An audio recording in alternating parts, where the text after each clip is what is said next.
Welcome, race fans, to the SimWorld Racing Network's presentation of the Quick Finishers Racing League. This is the PhaQ 400 at the Brickyard, brought to you by PhaQ Racing. I am David Hillbilly Harry, your host, and in the booth with me, as always, is last week's All-American Racing League winner at Michigan and three-time winner on the season there with the All-American Racing League Cup Series, David Lafano. David, how's it going, man? Hey, not too bad. Glad to be back in Indy. Yeah, you know, we raced this one a couple of weeks ago in the Quick Finishers Racing League. It was a fun race, a bit exciting. You got those back on the oval finally in NASCAR. You've got these long straightaways with what seemed to be very, very similar. And actually, if you ask anyone, they would say, oh, yeah, turn one's just like turn three. But going down these straightaways and into those corners, one seems vastly different than three. Yeah, in my opinion, all four corners feel different around here for whatever reason. Even though they say they're the same, they feel completely different all the way around this racetrack. Yeah, I think we're going to have some good racing here tonight. And like I said, folks, this is the PhaQ 400. So this is 400 miles here at the Brickyard tonight for the Quick Finishers Racing League. We're going to break some points up for you here in a little bit. If Dave can go ahead and grab that for us. I did not get those uploaded, so we'll just go ahead and go through the top 10 in points for you here just shortly. But, yeah, Indianapolis, man, this is a good, fast track. Should see some good quality racing here, maybe some long green flag stretches. Now, we do have, as usual with the Quick Finishers Racing League this season, we do have stage breaks at lap 50 and lap 100 of the 160 lap event, I believe it is. Yes, so we're gonna break at lap 50, lap 100, and then we'll run 60 laps to the end of this thing to finish it off. They do have 10 sets of tires tonight with 100% fuel. It's just like they run it in the Cup Series this season for the Brickyard 400. We're doing the same thing here tonight. Fuel mileage will be approximately, the window will open somewhere between lap 35 and 40. I've been hearing about 38 laps, what you can get on a tank of fuel, give or take a lap. So we should see some guys coming in, I would say, between lap 30 and lap 40, depending on if they do any saving or whatnot. But, Dave, do you have a top 10 of points for us?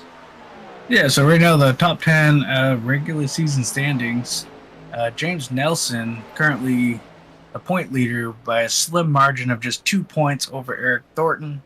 Eric Thornton also has 4 wins on the season, but just a 2-point margin. Back in third is sitting Curtis Sovereign. Fourth is Michael Kerjelak. Fifth,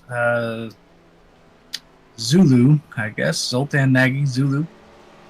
Sixth is Gregory Robinson. Eighth, Tommy Osborne. Ninth, Tyrone Yo. And 10th is Greg Barnett.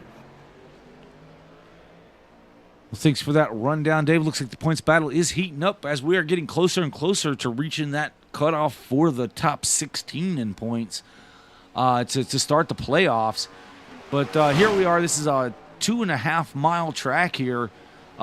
Track temperature, it's showing. I want to check this because I'm not so sure about this particular display, if that's showing right. It was showing 131-degree track temperature there, Dave.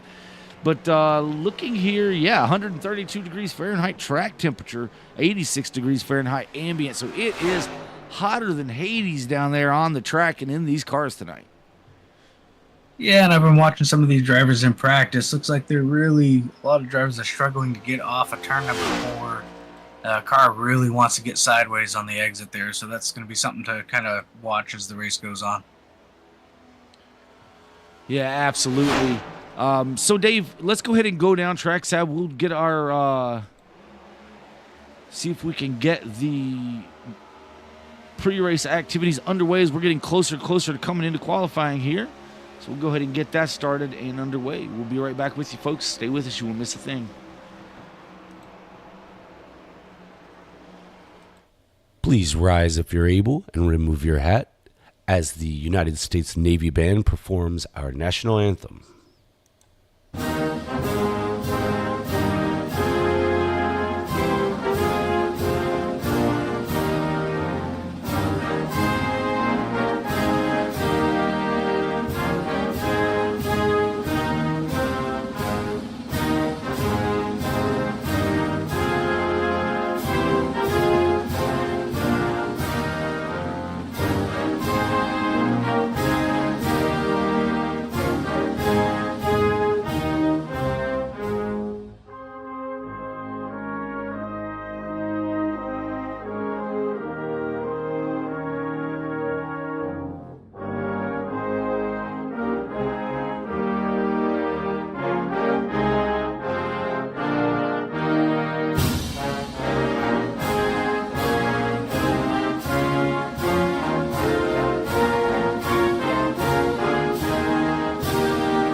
right, ladies and gentlemen, that was the United States Naval Band and their rendition of our national anthem. As we return back trackside, qualifying is underway for the PhaQ 400 here at the Brickyard. So qualifying, we have cars on the track, Dave, coming around to get their first laps underway, waiting for some results to come in on that. Yeah, I think Eric Thornton was about the first car on track. Looks like he's coming on the backstretch now, so we'll see where he times in.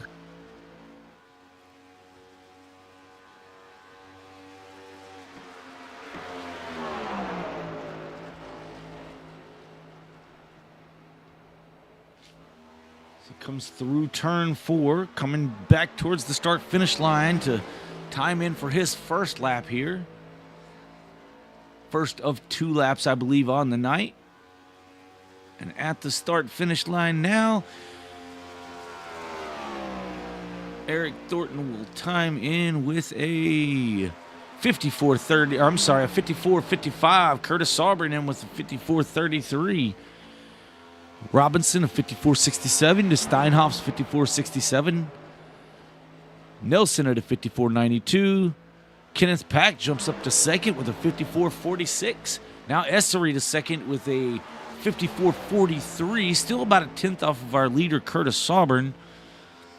Rada places his first time at a 55.49 to Sprouse's 55.68.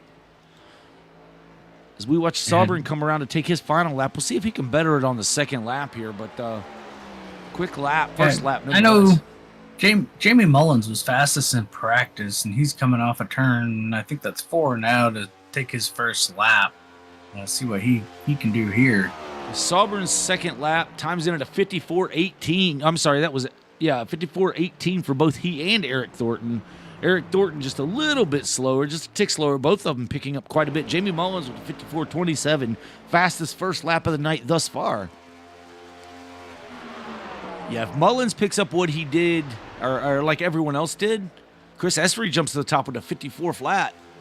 The 0.13 there. But let's watch Jamie Mullins. He had the fastest first lap that I could see. See what his second lap comes in at. Can Essery's time of 54.0 hold up?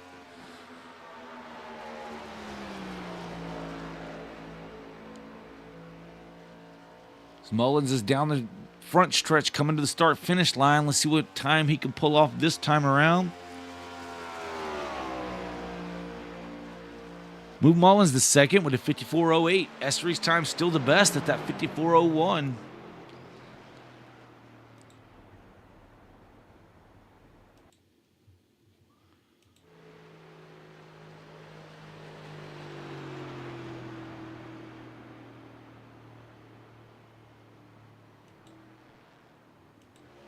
Clayton Cyrus is out on track, coming to take his second of 2 laps here. First lap, not quite what he wanted it to be. Don't know if he had a little trouble or what.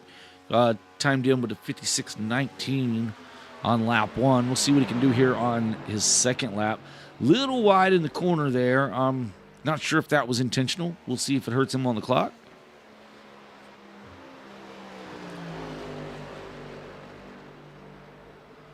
Quite a few drivers here have elected to not take a time as we are coming to the end of qualifying here.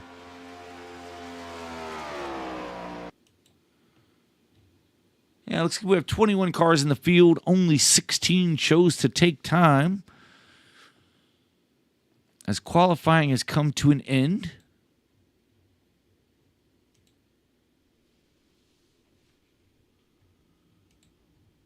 Take a look at your qualifying order.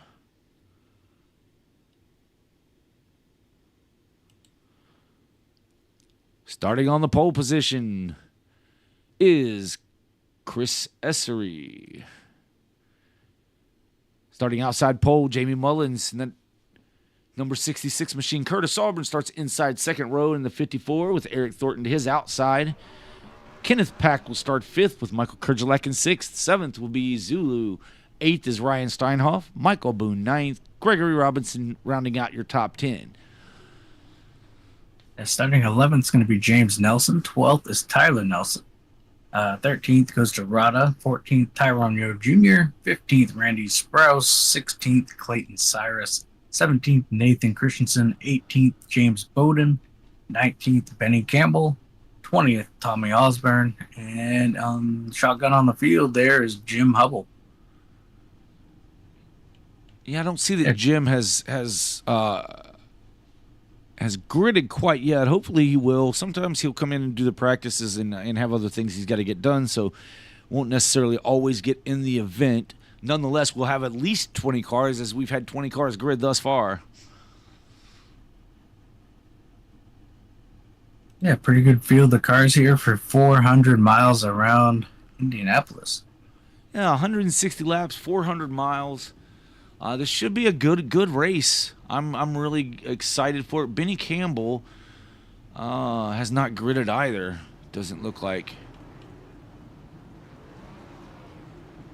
Yeah, I see Benny on the field. Oh, did he finally get in there? Okay, yeah, I see him there now. It's weird because now I'm showing Tommy Osborne not, but he is. He's there as well. Not sure why it's graying them out on my screen there, but Jim Hubble did not take the start there.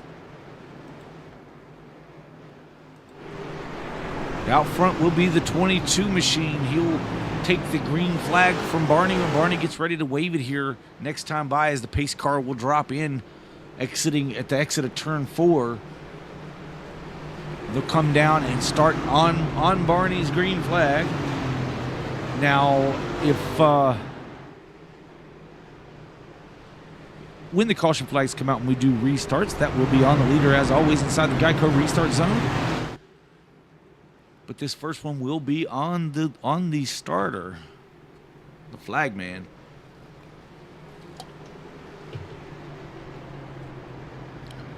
If you're just joining us, thank you for tuning in here to the SimWorld Racing Network's presentation of the Quick Finishers Racing League. This is the PhaQ 400 at the Brickyard. PhaQ Racing bringing this race to you tonight in its entirety, 400 miles. We'll have interviews with the top 3 at the end of this race.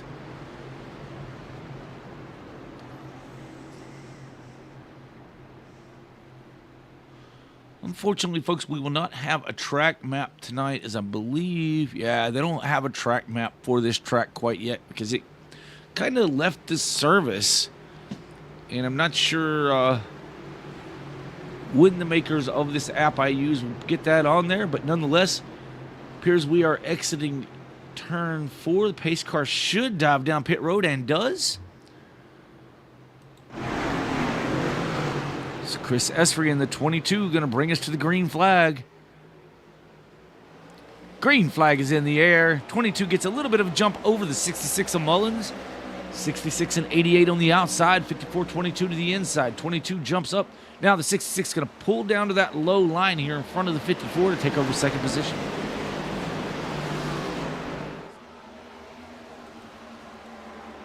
Yeah, long race here. See if these drivers can show some patience here early on. Just kind of run some laps and find a rhythm. Yeah, we got a little bit of side-by-side action back a little bit further in the pack there. So you're watching Rada trying to make his way up through the field, working that inside line. With the 33 of Nathan Christensen trying to make up some positions as he started toward the back there with Tommy Osborne.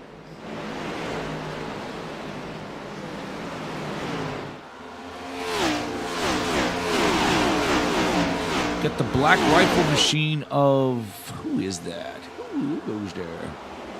Ryan Steinhoff, I believe, starting to make some moves, it looked like there, as Ryan's up 2 positions to that 6th spot. Working to the outside of the 54 of Curtis Sauber. Curtis kind of dropping back here early on. Again, we will run to the end of lap 50, in which time the caution will come out for the stage break. Points will be awarded from 1st to 10th, with 1st getting 10 points plus that 1 elusive bonus point to carry with them into the playoffs if they make it.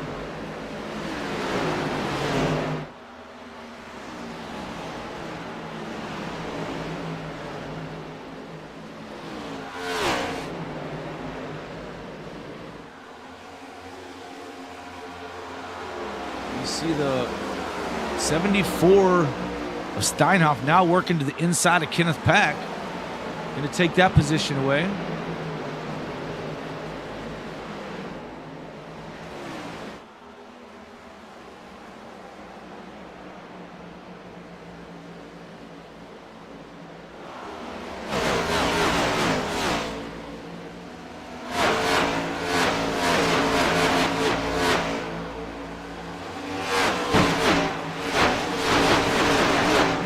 Starting to separate just a little bit. Looks like Esther's out to about a half a second lead over Jamie Mullins. Yeah, Everyone's kind of trying to find a rhythm here. Yeah, I want to assure the folks at home that these camera views that you are seeing here today are not manned by a human on track. They are remote controlled. They are controlled via some controls out in the parking lot. So no one is in danger here to bring you this great footage. That it's a simulator, so you have what you have. Yeah, I think you're right, David. It's kind of spreading out. Everybody kind of minding their P's and Q's. Maybe going to work these, try to save some of this tire a little bit for the later run. We're told that, we will have fuel breaks between, like I say, lap 35 and 40. So they can't make it through the first stage without stopping for fuel. Some guys may come early and take tires. Some may run it all the way out to the empty tank and just take fuel only and maybe 2 tires. It's going to be interesting to see what they do. Yeah, absolutely. Looking at Benny Campbell here, up 6 positions, so he's definitely a man on the move, trying to gain a few spots here early. Yeah, Campbell not saving any tire. He's in go mode. But I think that's the same. Oh, Essery followed through the field. Not sure what happened. Wait a minute. That was weird. I apologize, folks. Essery is still in the lead. For whatever reason, he was ticking down my timing and scoring so quick. It was unreal. It looked like he had an issue, but apparently that was just one of them digital glitch things. Your leader is the 22 of Essery, followed by Jamie Mullins, pulled out to some 2 seconds over third place Eric Thornton now.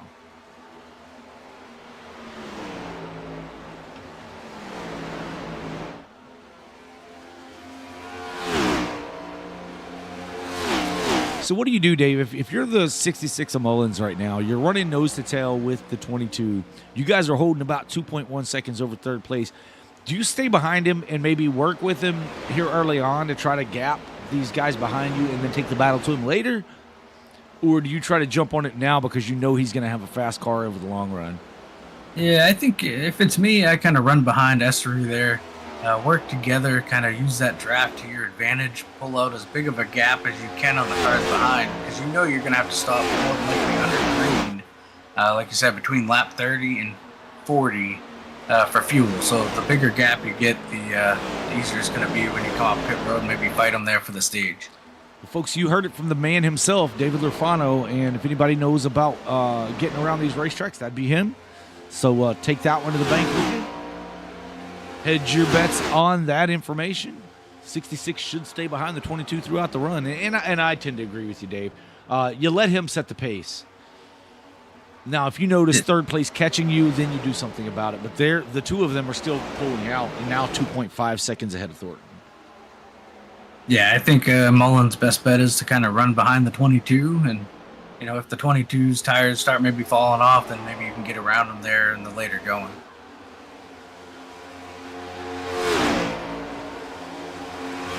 It goes back to running only as fast as you have to win this race, because if that leader, if you could stay right with him and not have to overdrive your car,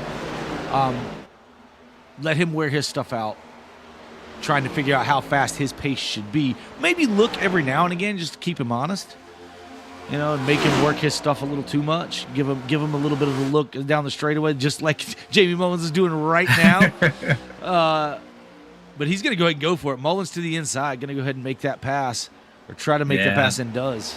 And Essery just lets him go there and going to tuck him behind him and try to keep pace. I mean, right now, these two drivers have got, almost 2.5 seconds over third place. So no need to really push hard at the moment. Yeah, Curtis Sauber now up into the third spot. We talked about him slipping back a little bit earlier on. He fell back to about 7th spot and has now worked his way right back up into the 3rd position. Eric Thornton in 4th, battling with Michael Kurgelak. Gets back around Kurds for that position. Move Ryan Steinhoff to 6th position. Followed by the 16 of PhaQ. Gregory Robinson back here battling to the inside of the 75 of James Nelson. James in that number 75 auto serve machine, auto serve. You can check them out if you're in the Charlestown, West Virginia area. Get your vehicle serviced. As we see the auto serve machine battling back to the outside of the 3. Down into 1. The 3 is going to have the better line, but the 75 likes it. He's a momentum racer, I've noticed. He uses that momentum to his advantage when he can. They're able to stay right alongside the 3. So they head down into turn 2. Got Michael Boone in the 5, right behind this battle. So we'll see if we can get to the in-car shot of the 5 and take a look at this battle out his windshield. Seems to be a battle no more between them as Boone is working his way to the outside of the 3. Now going to fall in line behind him. So we're going to watch, guys. You see Boone here in 4th gear as he went through turn 4 there. Shifts up to 5th here on the front stretch as they snake around. I'm not sure why these guys are going to do that quite this early and this far back in the pack. But who am I to question what they do? I've always been a fan, Dave, of if you're back in the pack, no reason to try to break the draft. Stick together and try to catch the guys in front of you. Yeah, that's the biggest thing. I mean, this is, not quite as, considered a restrictor plate, but the draft definitely does play a fact. And you can kind of see it here. We've kind of got, 3 or 4 separate groups of cars all running together. And so, but I think the best bet for some of these drivers is just kind of stick together and try to get a plan to get back towards the front. Now, Curtis Sauber is a man on an island by himself here in 3rd position. He's staying within 2.5 seconds of the leaders here, but he's already gapped the guys that were behind him as they were racing a little bit. Michael Kurgelak, Eric Thornton, and Ryan Steinhoff. So now he doesn't have any of that draft we were talking about there, Dave, here on lap 11 of 160. Yeah, there's pretty much almost like 4 different packs here around the track. You got kind of Jamie Mullins and Essery kind of by themselves. Curtis Sovereign, like you said, is on an island by himself. But then next pack there being led by, looks like Michael Kurgelak. There's about 3 or 4 cars in that pack. And then there's another separation back towards, Zulu, Benny Campbell. They're kind of really starting to get separated here. Yeah, Zulu working his way around the inside of Michael Boone in that 5. Boone unable to keep up with the 3 and the 75 here early on. Was running right with those guys, fell back, and has now lost the position to that 98 Zulu.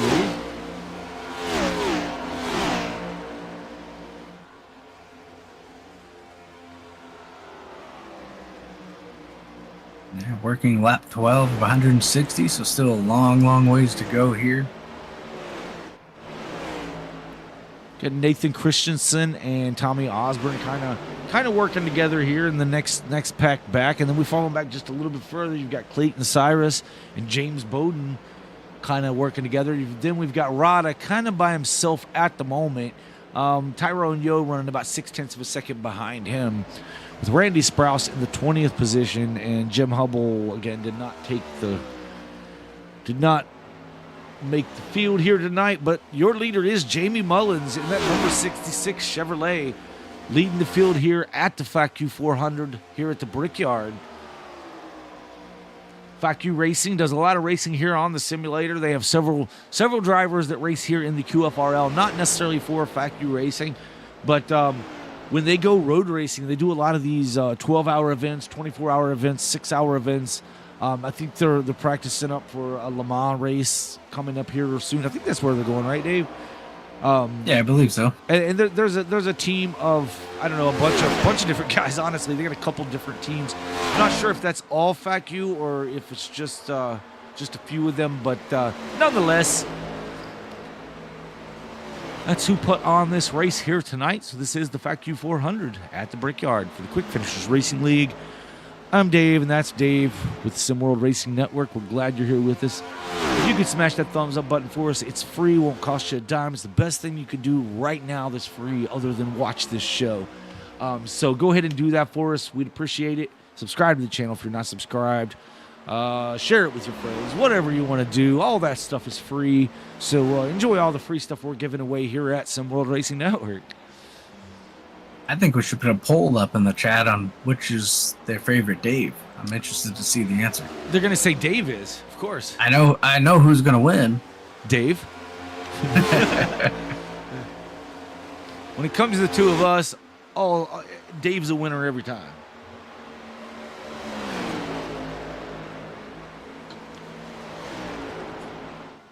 But Jamie Mullins, Chris Essery still working together, nose and tail, now out to about 3.5 seconds over third place, Curtis Sovereign. So just slowly extending that lead. Yeah, Curtis still holding about 2.3 seconds over this pack, now led by Eric Thornton behind him. These guys need to get a little more organized, I'm thinking. You know, they're doing a lot of racing back here, and I get that. You know, you don't want a slower car kind of, you know, if somebody's losing more speed, you want to get on around them. But a lot of the side-by-side racing is really just slowing down this particular pack. Yeah, like right now we've got Steinhoff and Kerjelak side-by-side. And Thornton pulling away from him, right? So, you know, Thornton just got around Kurds, and now Steinhoff's struggling to do so, so it's just slowing them down more and more behind him. And we're still 35 laps from the stage break here. The end of stage 1 will be at end of lap 50 of this 400-mile event, 160 laps in this 2.5-mile Brickyard here in Indianapolis. We're glad you're with us. I'm glad we're with us. I'm really glad we're with us, to be honest. And I'm curious to see if anybody wants to split this stage. You know, the first stage break is lap 50. So, you know, I think you'll have some guys maybe come down, you know, middle of the stage, lap 25 to 30. We'll see. Ooh, James Nelson takes a big slide down there, saves it, keeps it rolling. Ooh, almost caught by the 3, almost hitting the rear end by the 3 of Robinson. Now the 98 is firing away down to the inside of the 75. We're going to go back and see if we can see what happened to Nelson. I'm not sure I can get that, but we'll see what this looks like here, folks. Yeah, I think it was... So we're going to see him get to the inside of the pack, maybe? Let's see.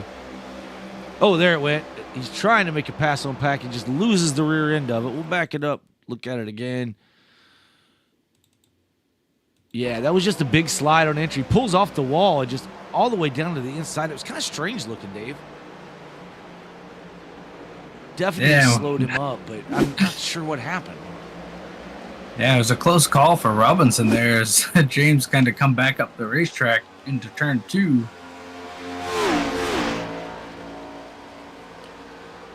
As we take you through the field here, we have a new leader. Chris Essery was able to make the pass on Jamie Mullins. Was that? Yeah, that was just then, right? Yeah, I missed that pass, but it looks like he was able to get around Mullins. Yeah, let's go ahead and take you through the field as we see Chris Essery here in the number 22 is your leader. Wish I could get a close. I don't have any good camera shots here at Indy, unfortunately. Maybe we can look from a drone perspective of the front of these cars as we go through the field here. So bear with me 1 second. Yeah, the 22 Pennzoil of Chris Essery out of Bakersfield, California says, "Don't stop believing." We know that song. Don't stop believe. Never mind. I'm not gonna continue to do that. As Jamie Mullins is in second. Jamie Mullins in the number 66. United we stand, divided we fall. Camaro out of Piney Flats, Tennessee. He's retired USAF. Thank you for your service, sir. Curtis Sovereign in that third position in the Monster Energy Toyota, number 54 out of Hudson, North Carolina.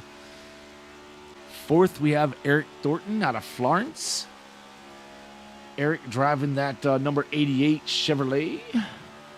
Ryan Steinhoff in the Black Rifle Coffee. That's easy for you to say. The Number 74, Black Rifle Coffee Company, Chevrolet. Then 5th, Kenneth Pack, celebrating 100 years of the American Heart Association in his number 16 Chevrolet. Way down to the inside there down the straightaway, trying to break the draft on Kerjelak. Again, not sure about that move, but he's out of Greer, South Carolina.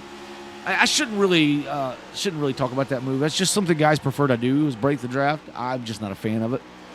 Michael Kerjelak out of Louisville, Kentucky, running a Moza R5 with 2 butt kickers on a 2-monitor setup, is Michael Kerjelak in his Ford. Gregory Robinson, this old Smokey Robinson back here in the number 3 Busch Light Chevrolet out of Sault Ste. Marie, Michigan. James Nelson is 9th in the number 75 Auto Serve Ford. Now getting challenged by the pink and black Toyota Camry, number 98 of Zoltan Nagizulu. In 11th, we got Benny Campbell in his Mobile 1 Ford, number 27 machine. Michael Boone out of Midlothian, Texas, in his number 5 Chevrolet. Tommy Osborne rocking it out of East Lynn, West Virginia, in his number 1 Chevrolet. Believe that's sponsored by Night Owl Sows. Check them out at facebook.com/Night Owl Sows. Nathan Christensen in the number 33 GM Certified Service out of Hamilton, Ontario. He is our Canadian in the field tonight. Hello, Canada. James Bowden for Artemis Esports, his NordVPN Ford, number 53 Ford. Followed by Tyler Nelson in the 16th position. Tyler Nelson, son of other Nelson. Babyface Nelson. But Tyler Nelson in the number 85 Chevrolet. In 16th with Clayton Cyrus in the Texaco Haviland Camry 05 machine here tonight. Then we've got Rada running the unsponsored tonight out of, I'm going to say Paix, Hungary. I don't know if that's close or not. Sorry if I butchered that, but from Hungary. Representing Hungary, he and his brother Zulu. He's driven a number 89 Chevrolet right to the back bumper of the 05. Has to avoid the 05. Tyrone Yo in his Trump 2024 campaign car out of York, Pennsylvania. He's the driver of the number 2 Chevrolet tonight. Also drives the Campbell Chain car and the Battlefield Harley-Davidson Fords in another series. Randy Sprouse in 20th in the number 17 Exide Batteries Ford. That is your 20 drivers that are in the field tonight. Back out front is Chris Essery pulling out a little bit over Jamie Mullins at this point.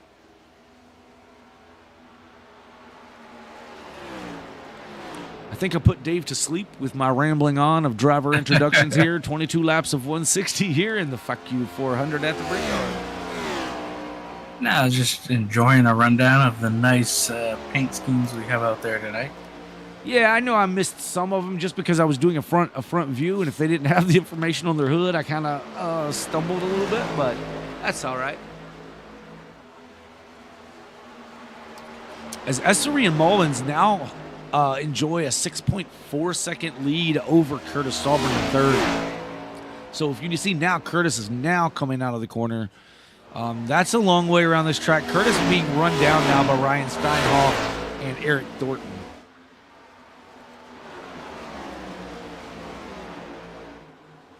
They seem to be working together here, not really challenging one another at the moment, trying to make up some of this gap. But I say that, now the 88 looks to the inside of the 74, falls back in line.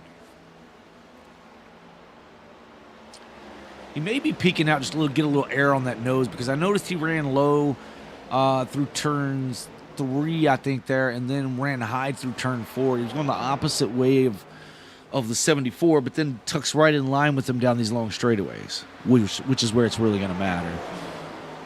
Does the same thing again, low again on the 74 through turn 1. Yeah, it looks like he's going wherever the 74 isn't. Trying to keep some air on that nose. That's my speculation. Well, my first speculation. Well, it probably isn't my first one, but that's another speculation on the night for me. So there we have it. Yeah, as we're approaching halfway point of stage number 1, I'm going to be kind of looking to see if anyone hits pit road here soon. Looks like we've fallen off on our times about 2 seconds or so. Oh yeah, we have I Curtis see someone Sauber. coming. Curtis Sauber is in. Dave, what great timing! See now, and I tell you, folks, we have not. This is not pre-recorded. This is live. Yeah, Tommy Osborne in as well. James Nelson. We got Curtis Sauber and James Nelson in it. It's not Tommy Robinson. Osborne. It looks like Robinson is in. Yeah, Robinson. This is going to set off a whole flurry of them, I believe. I don't know. Maybe the leaders, because they had 6 seconds lead, they could run it out and do fuel only possibly and still be all right. Again, another speculation, but Yeah, it looks like right size up for everybody on pit road now. Let's see if they come around and get lefts. yeah. I mean, you take And they 4. If do. you're coming in this soon, you take 4. You're cutting the stage in half. You take 4 tires and roll on. And this is probably a good move, even though they were quite, some time back of our Eric leaders. Thornton. Yeah, Thornton is in. Of the front And a runners, PhaQ. first of the front runners to come in, brings Kenneth PhaQ with him. It looks like we got Rada maybe coming down, followed Looks by like Michael Zulu. Boone. Yeah, Or Zulu, I'm and sorry. Boone. I said Rada, but that would be Zulu. Now comes Rada's coming out. See, I knew he was coming. Oh, Rada. Almost hits the wall there. Yeah, this pit road is very easy to speed on as well, so that's going to be something to kind of keep in mind. But your leaders are still staying out thus far. That's Chris Essery and Jamie Mullins. Michael Kerjelak is in. No, he's not. It shaded him out for a second, as it just did Benny Campbell, but they're not in. As we see the leaders coming down the front stretch to put these guys a lap down right now. That's your leader in the yellow car on the left side, folks. Michael Kerjelak is in now. As we saw Zulu go a lap down. Eric Thornton may be able to stay on the lead lap here. That looks like the 16 is going to go a lap down, possibly. It's hard to make time around that slow side. Yeah, the 16 goes a lap down. Eric Thornton still fighting to stay on the lead lap, stay in front of this 22. Should be able to do so once they get here in the corner, as he's going to have the tire advantage, and does. So, yeah, the 88 being the first to pit of the front runners, at least, definitely going to help him. Now, I really want to see where Curtis Sauber shakes out. Now, he's only 0.8 of a second now behind this 88 machine, so it really kind of worked out for him. As we see Tyler Nelson is in, Jamie Mullins is in. So of the front 2, Jamie Mullins dips off Chris Essery, still on track. Mullins wanting to stop the bleeding now because their lap times are considerably slower than those, that of the leaders.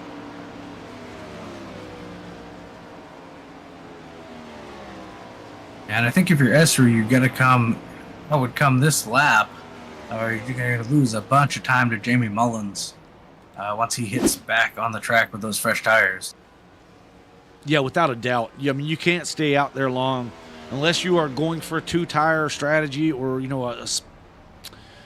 I don't even know if you could do that, Dave, because if you got to come in between 35 and 40, you're going to have at least 10, 12 laps you got to run under the green. Here comes Esri now.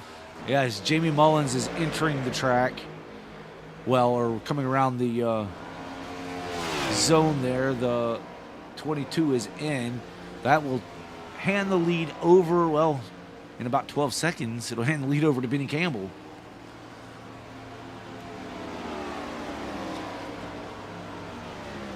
Not sure this will put the 88 to the lead, but no, it looks like he's going to be, let's see, Jamie Mullins just came on track.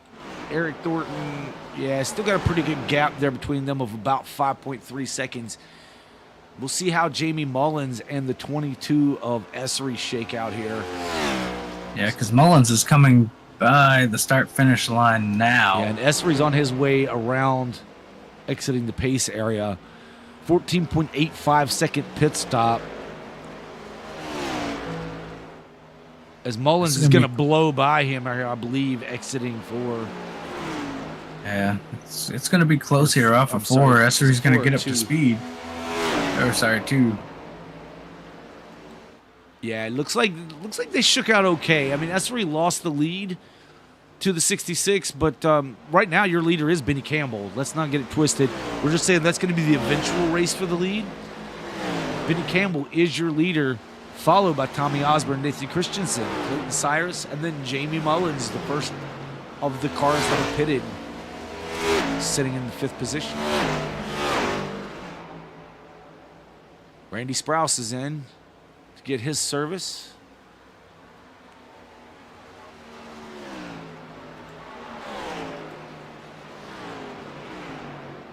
$20 laps to go here in the stage. Oh, the 27 gets all kinds of loose. It smacks the wall just a little bit there. Those old tires really heated up and not... Oh, he's loose again. As Tommy Osborne brings his car down for service. Nathan Christensen and Benny Campbell still out on track. Currently some 28 seconds ahead of Jamie Mullins. Clayton Cyrus still on track as well. But Jamie Mullins some 28 seconds behind Benny Campbell right now. But running 54.60s to Benny Campbell's 56.60s. So he's gaining 2 seconds a lap on Campbell.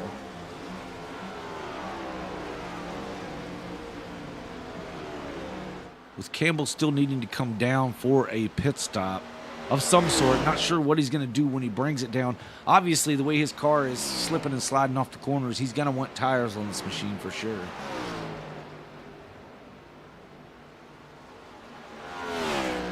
And Campbell is down now.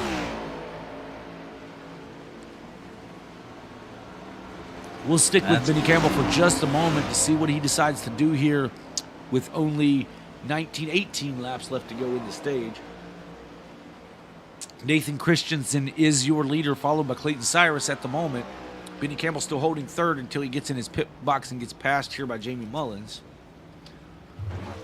Right side's up on the 27. I imagine this will be 4 tires with 18 laps to go.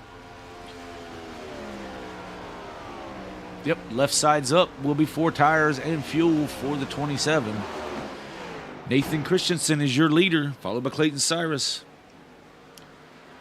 The car right behind him is that Trump Chevrolet of Tyrone Yo. You can check out Ty's race designs over on... get a hold of him on Facebook at Tyrone Yo Jr. That's Y-O-H-E Jr. on Facebook as Christensen brings his car down to pit speed, locks those brakes up, make sure he gets down slow enough, doesn't get any penalty hitting pit road. Your new leader is Clayton Cyrus in the 05.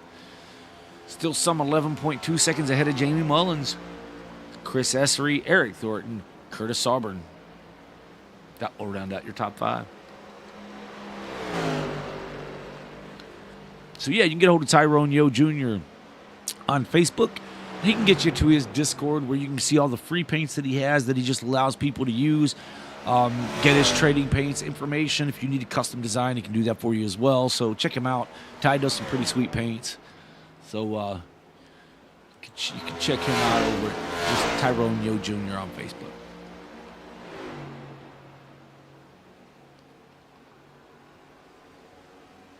Clayton Cyrus in the 05 Texaco Javelin.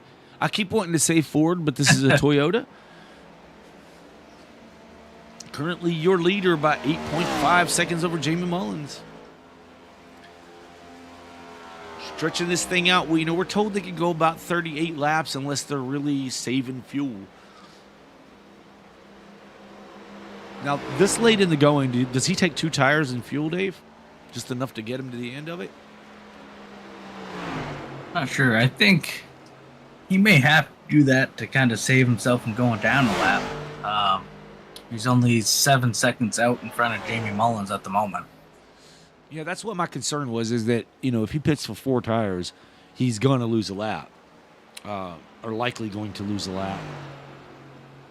Yeah, I think at this point you come down, splash of fuel, and kind of get rolling and let everything fall where it may. I mean, with 6 seconds ahead of the leader right now, he could pit for 4 and still get out ahead of the leader as he's coming down now. We'll see what he's going to do. But I think he could take 4 and still stay on the lead lap and maybe have some speed to pick up a few spots from where he was before this cycle happened, right? As some of these guys' tires will be a little bit older, having pitted 10 or so laps ago. Yeah, we'll see. We've got, about 15 laps to the end of stage 1. Yeah, I'm taking 4 if I'm him. You know, because he came in at 35, I'm taking 4. And right sides are up. I'm sure this is going to be a 4-tire stop. No, 2 tires. 2 tires. Ooh, right sides only. That gets him out at still a... Okay, there we go. 10.8 second stop. So it's going to gain him a little bit of track position now if he can just hold on to it with just those right side tires. But your leader is Jamie Mullins, followed by Chris Essery, Eric Thornton, Curtis Sauber, and Michael Kerjelak now up to the 5th position. And Chris Essery has caught the back of Jamie Mullins. They got a nice gap of about 7 seconds back to Curtis Sauber and Eric Thornton.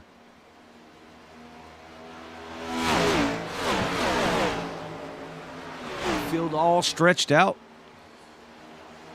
Long way to go in this race. Long way to go. As we see Michael Kerjelak got kind of bent out of shape there, maybe. Maybe he just decided to take that line, which from my camera view looked very, very awkward, but I think that was intentional. Ryan Steinhoff able to get around him and move into that 5th position. Ryan with a fast Chevrolet here tonight. Has been up and down throughout this top 5-6 positions all night long, as well as Curtis Sauber in that 54 Toyota, doing about the same. But all of these guys, including Eric Thornton, chasing Jamie Mullins and Chris Essery. Essery is out about 0.3 of a second over Mullins at the moment. That equals about 3 to 4 car lengths, folks.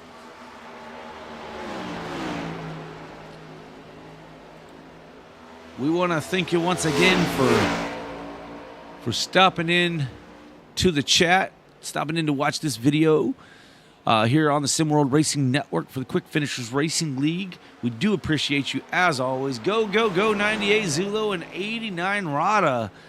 Catalan rooting them on again tonight. We appreciate you as always, Catalan.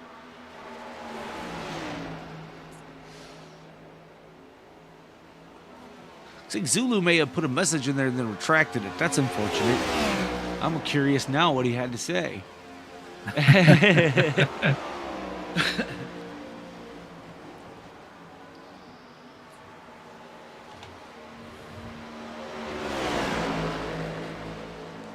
We have a long way to go here, folks, but 12 more laps will break for the stage 1 stage break. Award some points to the top 10. That'll help that point standings as we're getting ever so closer to the final playoffs for the top 16. It'll be the round of 16. Then it'll move on to the round of how's that work?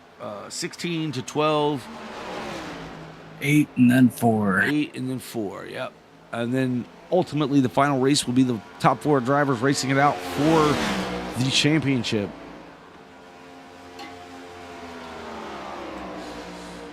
We still have a long way to go in the season, a long way to go in this race tonight. Don't go anywhere. We'll be right here with you the entire time.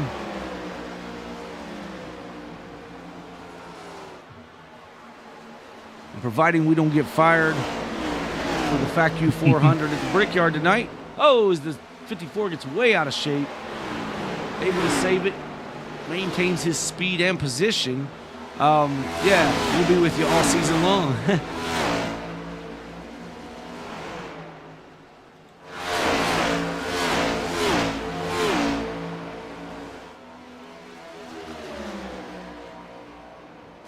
Is Zulu and 5 of Michael Boone kind of working together down this long straight, trying to make up some distance. Out of 5 kind of breaks a little early, works that inside a little bit as the 98 prefers that lane up off the bottom through the corner.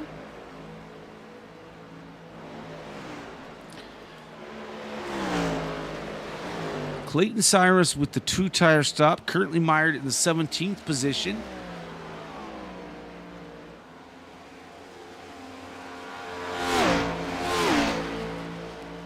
Ten more laps, we'll have that stage break, so I think that's going to work out okay for him as far as staying on the lead lap here. Tyrone Yo right behind him there in 18th with Randy Sprouse in 19th. Randy looked like he had a bit of an issue coming off of 4 there, maybe. Got all out of shape just a little bit. Tyler Nelson in the 20th position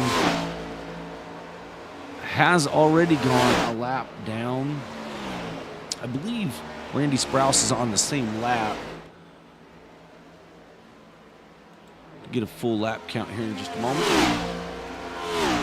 Yeah, and I did hear a little bit of race chatter from what I believe was Chris Esri and Jamie Mullins talking about maybe backing down a little bit and allowing these drivers to stay on the lead lap in front of them. Seems like they have a pretty good gap behind them to do so. Well, that's awful nice of them. I mean, I'm just presenting the information when I hear it. no, I appreciate it. It befuddles me a little bit, but okay.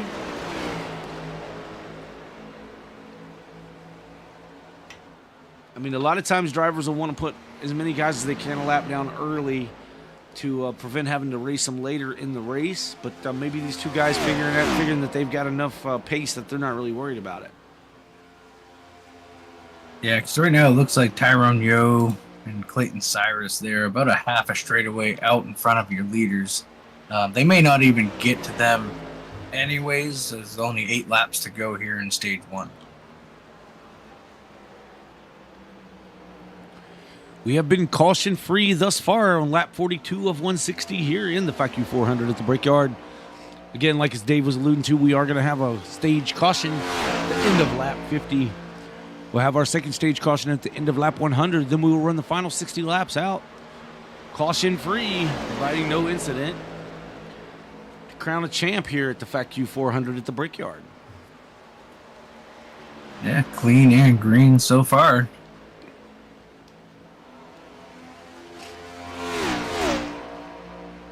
I was chatting with some of the drivers here prior to the race, and as we try to do each week at the stage 2 break, we're going to try to get a word with Curtis Saubern if we can remember to do so.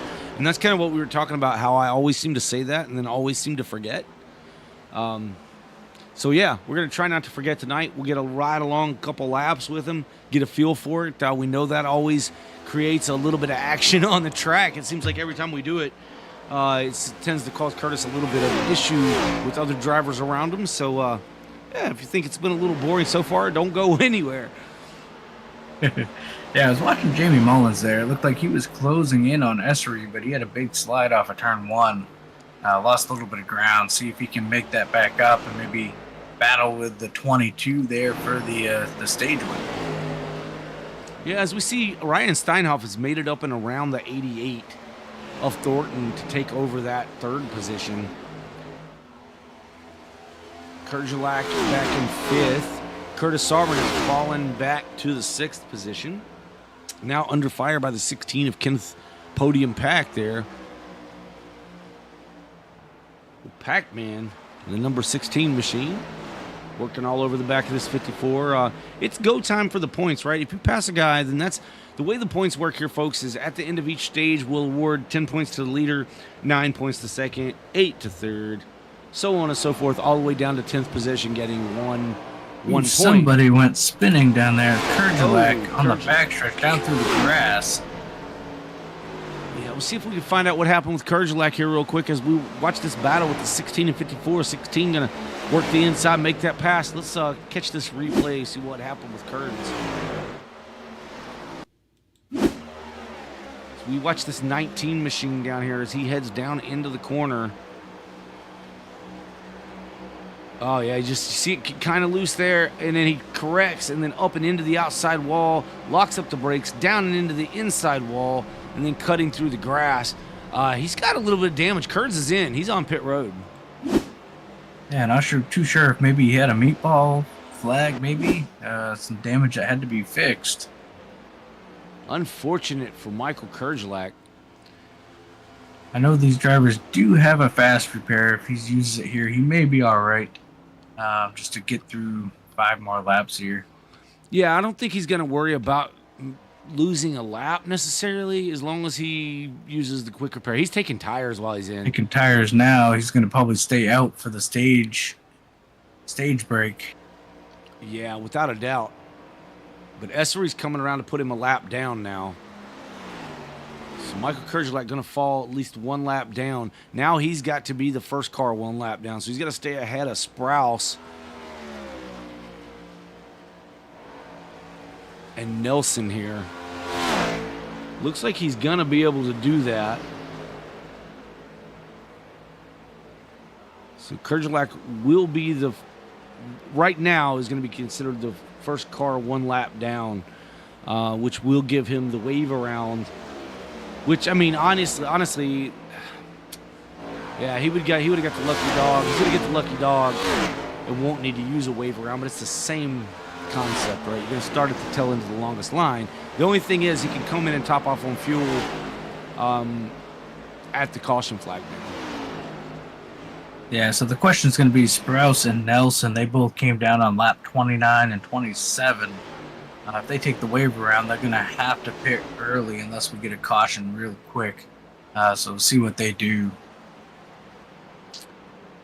Who was oh yes, you're right. So those you're talking about Sprouse. Okay, Sprouse and Nelson, yeah. I'm not sure that they would be able, it's going to benefit them to do a wave around. And to be honest, unfortunately for Kerjelak, taking the 4 tires really messed him up. Because had he not taken 4 tires, he could have stayed on the lead lap and then at least pitted and took tires with the leaders. I see what he was trying to do, and it would have worked if he could have been able to beat the leaders out. Yeah, that's what I thought he was going to do, really, is come down, take that fast repair, and just get going again and stay on that lead lap and just pit with everyone else there at the stage break. Yeah, right now he is too far back to catch and pass those leaders. I mean, he's obviously faster than these lead lap cars in front of him as he works his way around the 54, but he's just so much distance with only a couple laps left in the stage. He's just going to have to take the lucky dog and start at the rear end of the field. Which means, I mean, if he doesn't take tires here under the caution, Dave, he's got a little bit older tires than everyone else in the field, starting from the rear. So he's almost going to have to burn another set of tires here, too. Which, with it having this green flag feel to it, he's got 10 sets of tires. I believe I would definitely burn him under this caution. He gets the lucky dog. He gets to come around the field. He's going to start at the tail anyway. May as well come down, pit, 4 tires, pack up full of fuel, and come on back out. And I'm hearing here, too, looks like the 22 and the 66 of Jamie Mullins are going to stay behind these 2, Tyrone Yo and Clayton Cyrus, and keep them on the lead lap. Yeah, I'm showing Osborne is out of the race.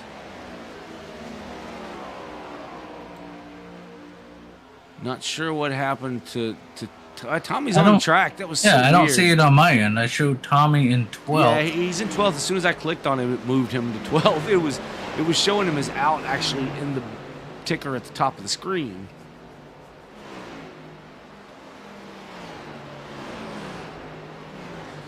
As we come around to hit lap 50 here, we'll have just 1 lap to go in the stage for your leader, Chris Essery, Jamie Mullins, Ryan Steinhoff, and Eric Thornton. Now, Steinhoff and so Jamie Mullins, and wow, Jamie Mullins has fallen 3.5 seconds behind Essery now. Ryan Steinhoff is some 11 seconds behind our leader. Eric Thornton right there behind Steinhoff with Kenneth Pack and Curtis Sauburn in tow. Gregory Robinson is in the 7th position with James Nelson 8th. Michael Boone 9th, and Zulu rounding out your top 10. Zulu now under fire from the 27 of Benny Campbell. Benny trying to look to his inside. Now looking to the inside. 98 stays high. 27 goes low. 27 disappears. He'll be back in a minute, folks. He is there somewhere. And there he is. Makes the pass on the 98. And that is for the last final stage point as well. So good job there to Benny Campbell picking up that 10th place. Yep, as the caution flag flies here, lap 51 of 160. Chris Essery is your stage 1 winner. And the number 22, Pennzoil Ford. So we should have wholesale pit stops coming up. Everyone should come down. I believe it's going to be 4 tires. Again, if I'm Kergelack, I'm still taking 4 tires, even though I just put some on 5 laps ago.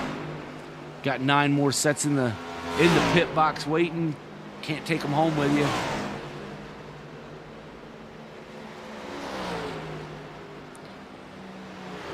But Michael Kergelack will get the lucky dog here and get to drive around to reclaim the back of the field. Be on the same lap with the rest of these drivers.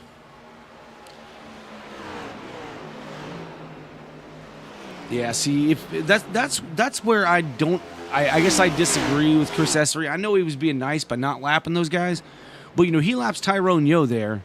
Then Tyrone gets the lucky dog, forces Kergelack to either make the choice of doing the wave around or staying 1 lap down. And Kergelack was up in the top 5.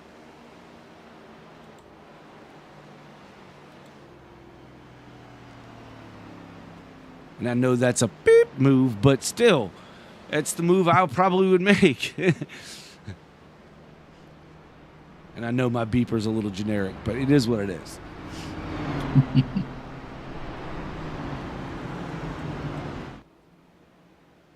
The pace car has picked up the field, picked up your leader. So they're heading down the backstretch into turn 3. Should see these drivers. I believe pit lane is open.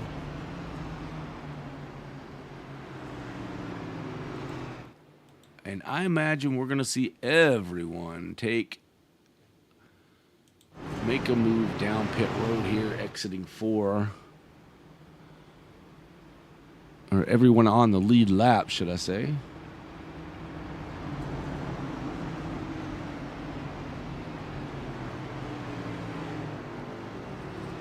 And that's what we see. Kergelack going to stay out. Of course, he is the lucky dog, so he's got to stay out this lap. Long pit road here at Indianapolis Motor Speedway.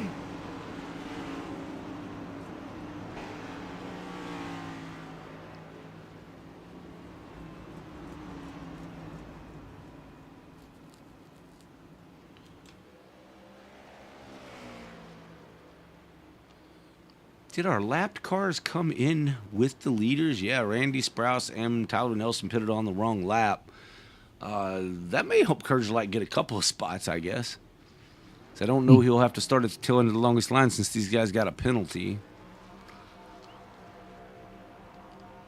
Everyone down for 4 tires. It looks like. Wait a minute. New leader, 66. Oh, I don't know. That was so close. Eric Thornton may have gotten off pit road first. Eric Thornton will be your leader, followed by Ryan Steinhoff, Jamie Mullins, and Chris Essery. Chris Essery with the 15:40 for his pit stop, 15:22 for Ryan Steinhoff, and a 14:55 for Eric Thornton. Now, what that means is, folks, here in the virtual world, that means Eric Thornton got in his box nice and clean, gave plenty of room both in front and behind the car for his pit crew to get around, because we do find that slows up the stops just a bit if you go a little too deep in your box or a little too shallow. So great stop, great in and out, full lap time there for Eric Thornton. Looks like a 52:30 was his pit lane time, which was almost 3 seconds quicker than Jamie Mullins, who come out third, and was a full 2.5 seconds quicker than Chris Essery.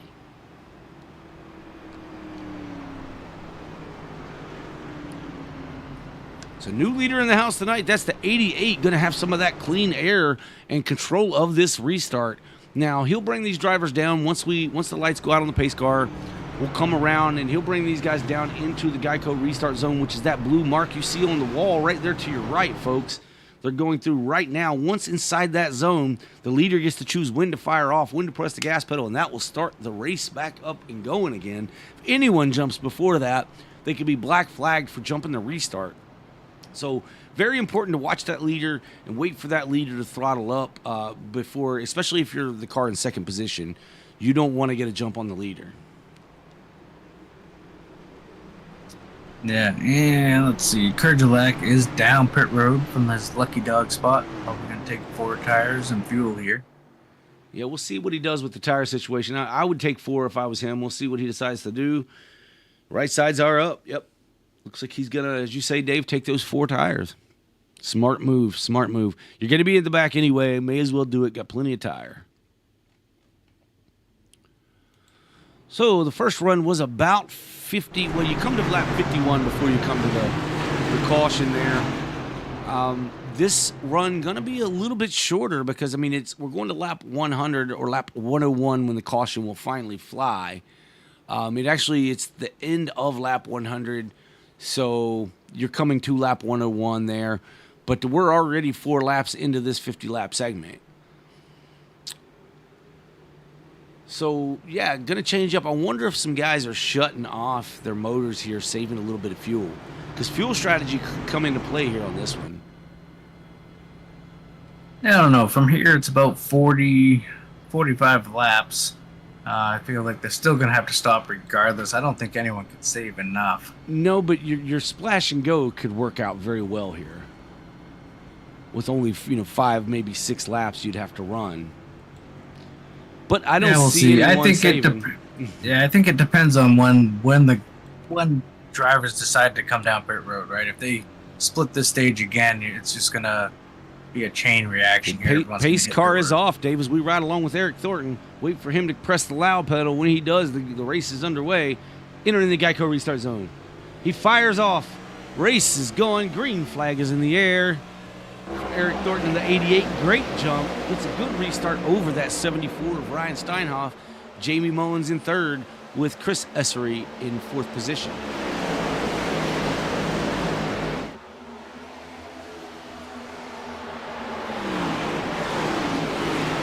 Kenneth Pack down to the inside. Now they're almost getting ready to look 3 wide. Not quite. 75 falls back in line. Now the 75 pushing the 16. Kenneth Pack down the backstretch. So they head down into 3 again, once again to the inside of the 54 of Sauber. Yeah, we got Jamie Mullins took a look. He's to the inside going by the 74 of Steinhoff. Essery trying to follow Mullins through and... Ooh. Got a little close there with the 74 and 22.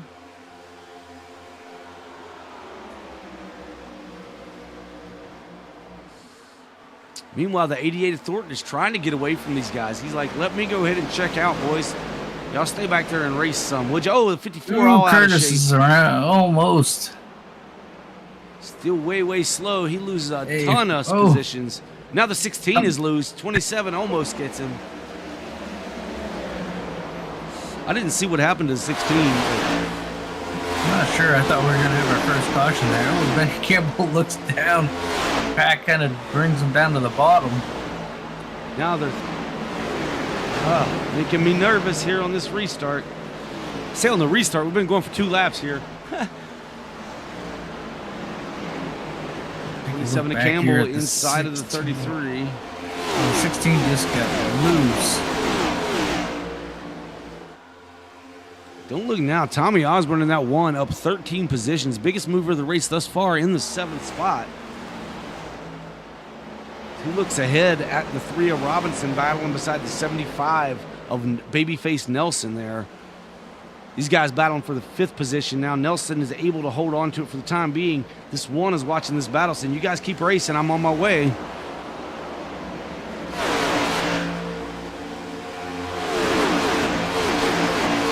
We're going to see how important clean air is. See if the 88 of Eric Thornton can maintain out in front of the 2 fastest cars all night up to this point with Jamie Mullins and Chris Essery. Yeah, absolutely. And it looks like, I mean, right now he's holding about a half second. But these guys are using some draft behind him, so it just depends on how their cars are affected. But we've seen both of these, the second and third place cars of Mullins and Essery. We've seen both of those guys run in traffic because they are with each other at least, right? And both cars seem to do pretty well. But now they're being forced to push their cars in order to catch Thornton. Essery's setting the fastest lap on the track of the race this last time by. Ryan Steinhoff ran his fastest lap last time by, as well as Nathan Christensen. All three of those drivers running their fastest lap, with Essery running the fastest of the race at a 54.15. Yeah, and they've closed that gap down to about 2 or 3 car lengths here, down to 0.3 of a second.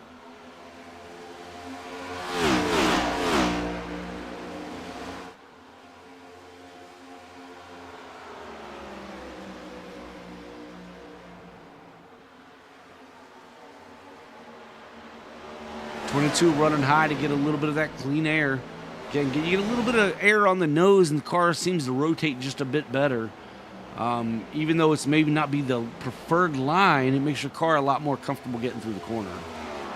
Especially when you know these long straightaways will allow you to get it back. If somebody's way down on the bottom, was that?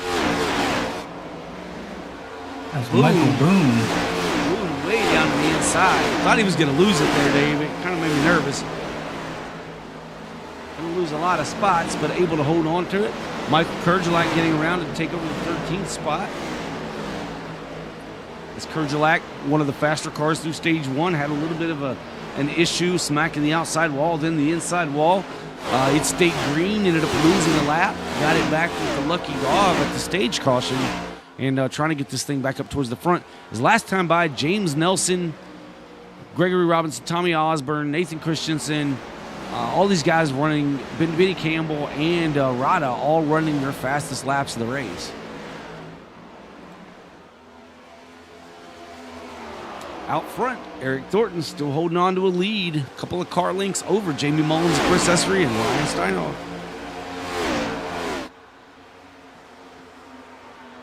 Yeah, Mullins and Essery now closed right into the back bumper of the 88. See if they can find a way around.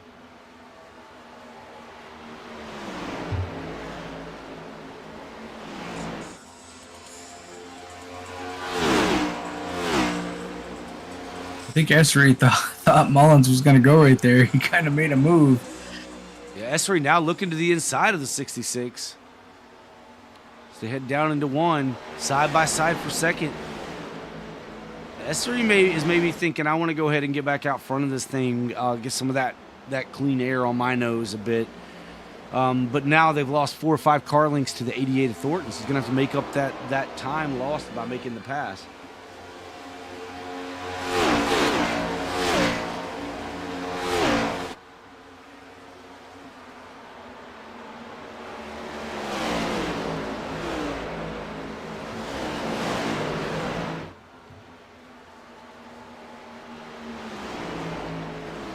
Essery closing in on the back of the 88. Once again, going to make this a battle for the lead.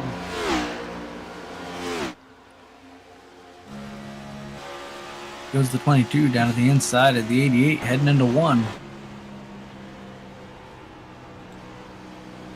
Battle for the lead. Essery to the inside. Looks like he's possibly going to be able to clear this 88 machine. And just does. Slides up in front. New leader once again, Chris Essery.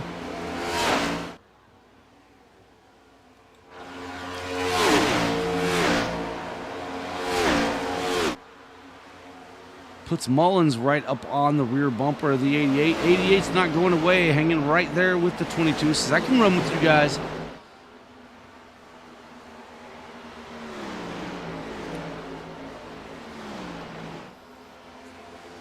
Ooh, big block. 88 throws a block on the 66. 66 going to look high. Now side by side as they drag race down this long front stretch. Down into turn 1. Looks like 66 is going to clear the 88.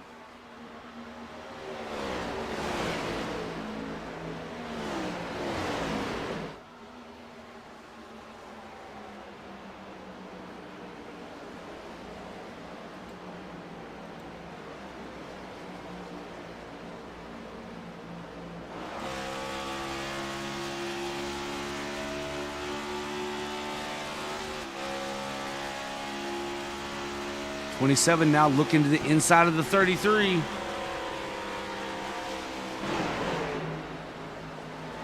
Able to make the pass over Nathan Christensen. Move Benny Campbell to 9th.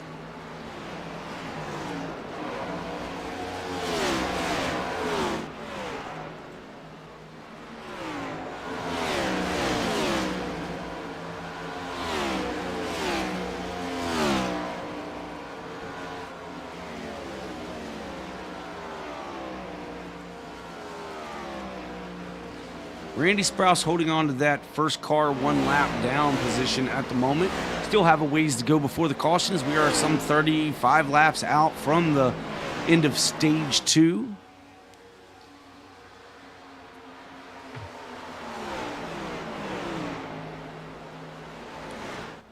Chris Essery pulling a little bit of a lead out over Jamie Mullins. About 0.6 of a second. It's another half second or so, maybe 0.6 back to Eric Thornton in 3rd. Ryan Steinhoff's about 1.5 seconds off our leader, with James Nelson 3.6 seconds off, heading up that second pack. By second pack, I mean he and Smokey Robinson. And they're followed by Kenneth Pack and Tommy Osborne. And it's a little ways back, another 0.9 of a second back to Benny Campbell in 9th, Michael Kerjlak in 10th. Curtis Sullivan is 11th. Nathan Christensen in 12th. 13th will be Michael Boone with James Bowden in the 14th position. Zulu is 15th at the moment, with Clayton Cyrus is 16th. Rada is 17th, with Tyrone Yo 18th. Final car on the lead lap at the moment. Randy Sprouse and Tyler Nelson both 1 lap down in 19th and 20th. Actually, Tyler Nelson might be a couple of laps down now. Yeah, I believe he is 2 laps down at the moment.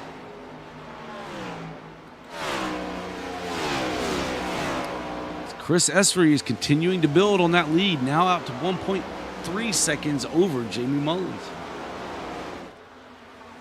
This is the PhaQ 400 at the Brickyard. Race number some at the Quick Finishers Racing League. This is Sim World Racing Network. We appreciate you stopping in to watch us. Be sure to hit that thumbs up button. It's the best thing you can do for free. You can also subscribe to the channels. We have racing here usually 3 times a week. I think we have a couple of off weeks in our truck series at the moment, but actually all of our, so we won't have a race this Tuesday, as the Cup Series will be on its week off.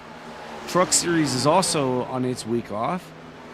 So no race Sunday, no race Tuesday, and I believe they're off here in the Quick Finishers Racing League next Friday, Dave. So going to have a little bit of time to kind of step away and reevaluate how their seasons have gone and what they can do to get better. Maybe do some. I know these guys are going to be doing some racing somewhere, right? Oh yeah, for sure. We'll be somewhere racing.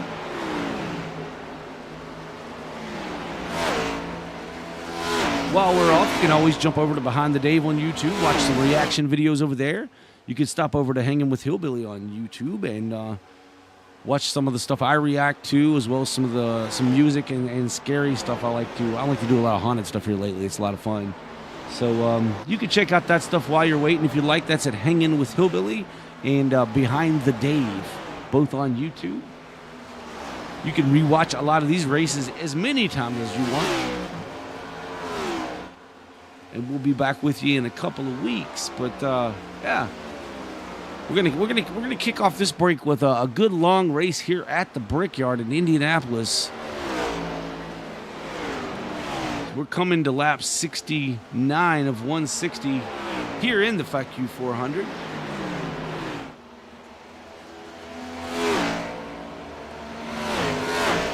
Oh, that race sponsor still gets me every time. You think I'm cursing at you, don't you, Dave? Hey, they pay the bills. I just tell you who's paying them. You know, there we have it.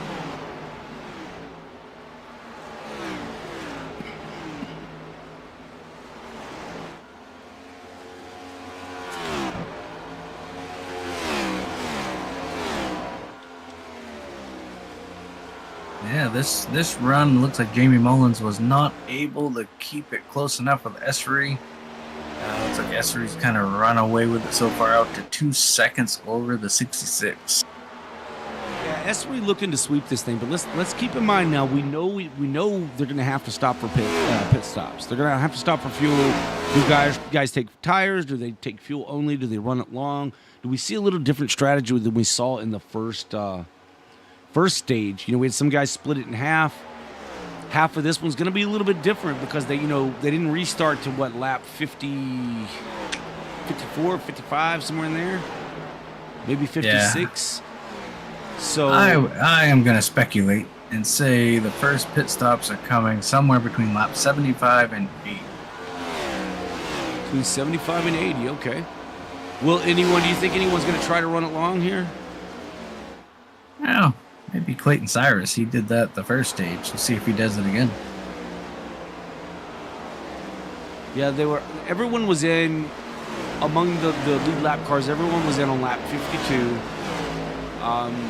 can run approximately 35 to 40 laps, depending on how they save on fuel.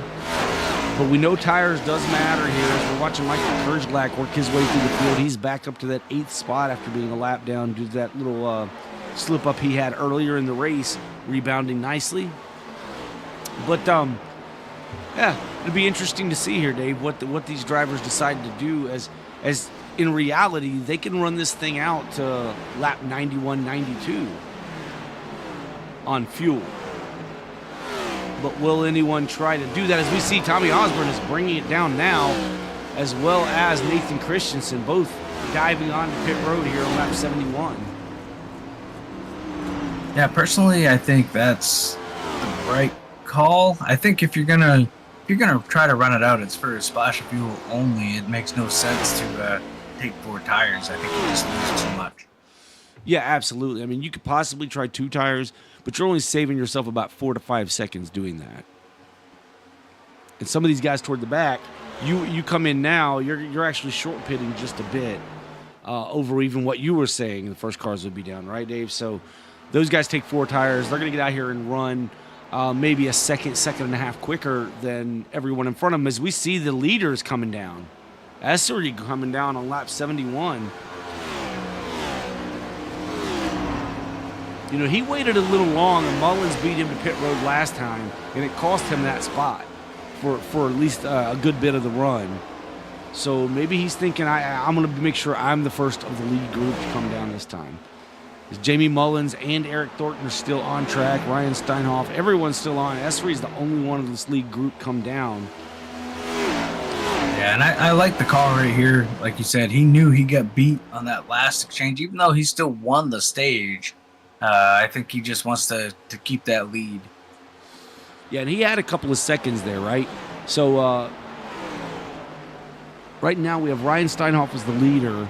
James Nelson is in second position with Gregory Robinson. Now Kenneth Pack in third. But Steinhoff looks like he's in a battle here. Eric Thornton is in. Jamie Mullins was your leader with Ryan Steinhoff in second, James Nelson in third.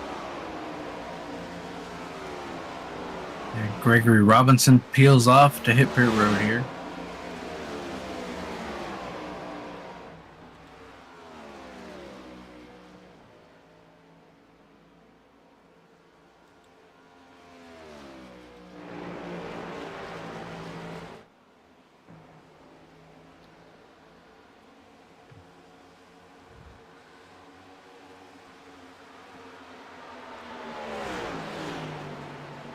First car lap down right now is Tommy Osborne. He's directly behind the leader, but has already stopped and made his pit stop as he was the first car down. As we have, looks like Ryan Steinhoff peeled off track. He's on his way down, followed by Kenneth Pack in the 16. Both these drivers coming down to get their service. Jamie Mullins staying out. This may cost Jamie. By staying out here, he's been out a couple of laps now since Essery come down.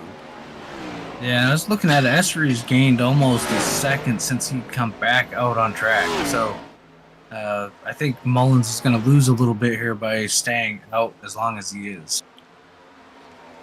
He moves down and lets the one get by. They now put Tommy Osborne back on the lead lap.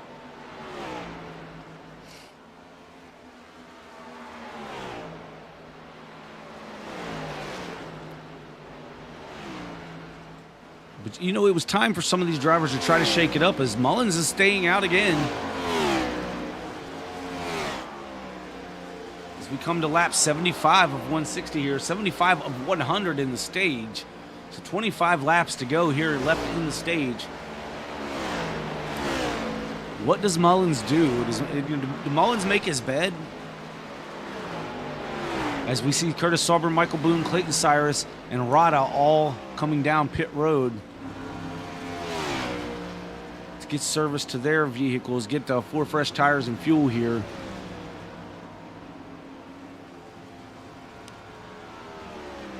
It's James Nelson and Jamie Mullins still on track. It's your top 2 cars at the moment. Michael Kerjlak 3rd, Benny Campbell 4th, and Zulu in 5th. Yeah, unfortunately, I think Mullins, when he pits, is going to lose at least 2 to 3 positions. Yeah, I mean, just looking at where they're running now. Dave, he's almost having to do the fuel mileage thing. James Nelson is in. Kerjlak is in. Benny Campbell stays out, takes over the 2nd position.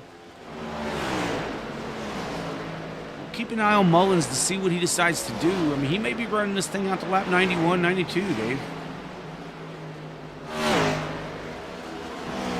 Yeah, not too sure. I know Essery is now over 3 seconds. He's closed up on Jamie Mullins now. Yeah, it's a 40-second gap currently from the leader back to Essery, which was the first down pit road. That'd be tough to get down that long pit road and even take fuel and come out ahead of this leader, or ahead of Essery. Yeah, because I think even fuel only, you're looking at probably at least 45-second hit. He's down now. He's down. I believe he's definitely going to take 4 tires coming in this early as Benny Campbell comes around. He stays on tracks and assume the lead for the moment. Yeah, I mean, you got to take 4 tires coming in now. I mean, staying out, it's so hard to stay out those extra laps when you're losing 2 seconds a lap. You know, 1.5 seconds, 2 seconds a lap, it seems, at least on time. So right sides are up. Left sides are up. 4 tires for Jamie Mullins. Essery comes around. He's going to pass him now. He's going to have a huge lead over Mullins, who was in the 2nd position when the pit stops began. He's going to fall back. Thornton's around him now. He may be able to get in line behind Thornton, who's just a spot there. Yeah, Steinhoff is about a second behind him now, but gaining quickly. Is there, you see them both in the picture. 66 back on track, just in front of the 74 of Steinhoff. Benny Campbell is bringing his car to pit road. That will put Chris Essery back in the lead with Eric Thornton 2nd, Jamie Mullins 3rd, Ryan Steinhoff 4th, and Smokey Robinson in the 5th position.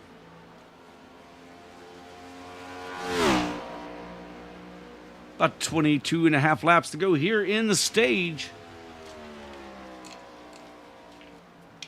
Chris Essery, a dominating performance, winning the first stage. Now a commanding 5-second lead here in stage 2. With 5 seconds, do you even back off at this point though? I mean, I was going to say back off and save it a little bit, but you're down to 21, 22 laps to go. Not really much of a point in saving the car, right? I think you just run a pace to get to the end of stage 2. Yeah, I mean, there's no point in backing it down any. I mean, obviously, if you're running the ragged edge, maybe you back it down just to make sure you don't make a mistake. But we haven't seen a mistake out of this 22 car yet, other than a lengthy pit stop there under the stage break. And that was more on his crew than it was on the driver. I guess driver positioning in the pit box. It's a sim. But Eric Thornton sitting 5.3 seconds back, enjoying a 3-second lead over Jamie Mullins in third, followed by Ryan Steinhoff. Gregory Robinson is in fourth, followed by Kenneth Pack. I'm sorry, Gregory Robinson in fifth, followed by Kenneth Pack in sixth. Seventh is Tommy Osborne. James Nelson is eighth. Oh, now he's ninth as Michael Kurgelite makes that pass to get around him, take over to eighth position. Michael Boone will currently in the 10th position with Nathan Christensen up 6 spots to 11th. Zulu in the 12th position in that 98 pink and black Toyota. 13th is James Bowden with Benny Campbell 14th. 15th goes to Clayton Cyrus with Tyrone Yost. 16th Clayton Cyrus with Tyrone Yo in 17th. Randy Sprouse back on that lead lap in the 18th position with Curtis Sauburn 1 lap down in 19th. Not sure what happened to Curtis. I kind of missed whatever happened. Maybe a penalty, Dave? I'm not too sure. Sprouse is just barely ahead of the lead. He's going to go a lap down in the next 20 laps for sure. I'm not sure Esri's going to, it's going to be kind of take no prisoners here this early into stage 2.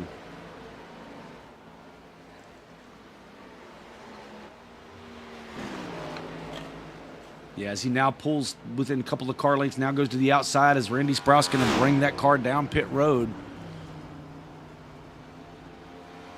Yeah, okay, so this is Sprouse's. So Sprouse has stayed out and got his lap back that way.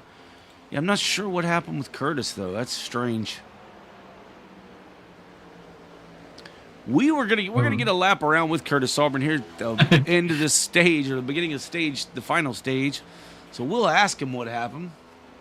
My guess would be possibly speeding. Maybe he had to come back down. I just didn't see it.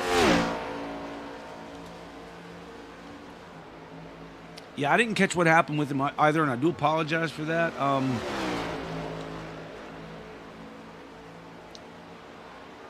going to look into some software that'll give me the meatballs and the penalties and all that good stuff so I can be a little more informed.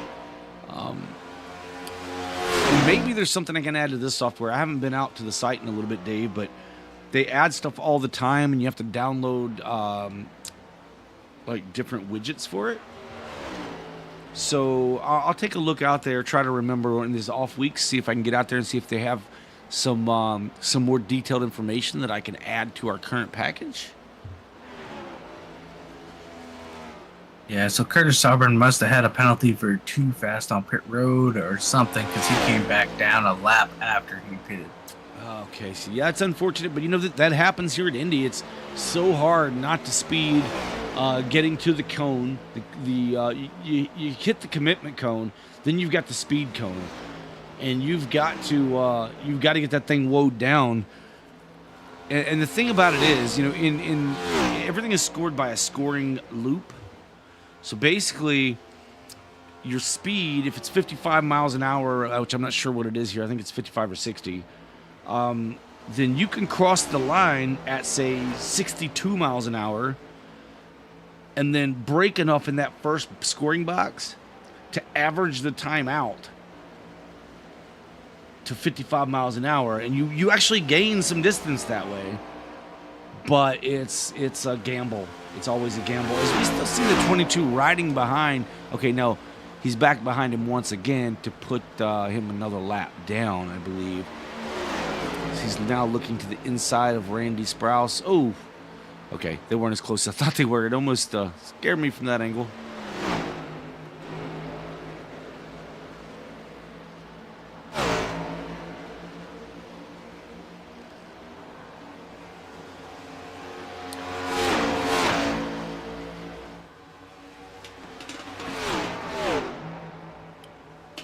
Yeah, luckily for Curtis, he should be able to get the lucky dog at the end of stage 2 here.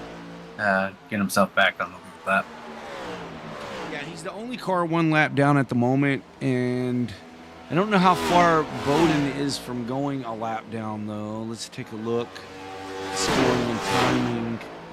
James Bowden is... Oh, I'm sorry, that has it wrong. It's actually Tyrone Yo.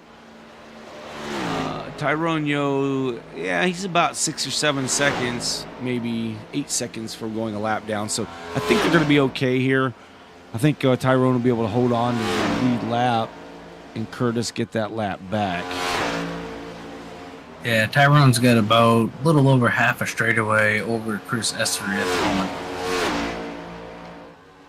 Yeah, I was trying to do the math there because it showed him some 48 or 40 some seconds behind. So I was trying to do the math.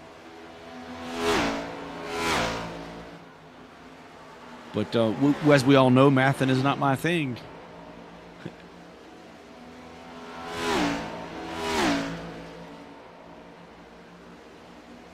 Jamie Mullins currently 6.1 seconds behind Chris Essery. So Essery pulling out a little bit further. See Essery now exiting turn 4 as we see Mullins going into turn 3. Yellow is out. Nathan Christensen. No. Nathan Christensen brings out the first caution of the day. Let's go back and see what happened with Nathan here. As we are under our first yellow for incident. Strategy is really going to come into play now. What do guys do? What do they do? Let's see what happens here to the 33 machine of Nathan Christensen. Oh, he just gets really, really loose. Gets the rear end of the wall first and then the front end back up onto the track. Looks like he towed that thing to get away from there really quick. So that is interesting. That's going to bunch these drivers back up. Just a handful of laps remaining. We'll probably get a restart here with 10 or 11 laps to go. Yeah, and I said Nathan towed, but Nathan did not tow. I do apologize. It just he disappeared there on the screen in my replay. So it appeared that he had towed. He did not tow that car. So yeah, very interesting to see what's going to happen here, Dave. I'm coming in for tires if I'm toward the back. I don't know if I'm the leader if I come down or not, but if I'm, I don't know, shoot, if I'm James Nelson, maybe even Kenneth Pack in 6th, Gregory Robinson in 5th, I'm coming down. Yeah, I think it's going to be probably what the leader does here. If the leader stays out, I feel like you're going to get a bunch behind him that hit pit road. Yeah, and that's exactly what I would do as well. If he comes down, though, I might stay out. Maybe if you're 5th, 6th on back, maybe you think about staying out, but it looks like everyone's coming. Yeah, everyone hits pit road. No one stays out at all. Yeah, I think with about 10, 11 laps to go, it's just too long. You're going to get swallowed up there on the older tires.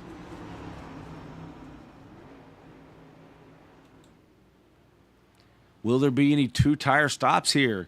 Any strategy to try to gain a few spots? As you know, we're going to restart, maybe with 10 laps to go. 11 laps at the most.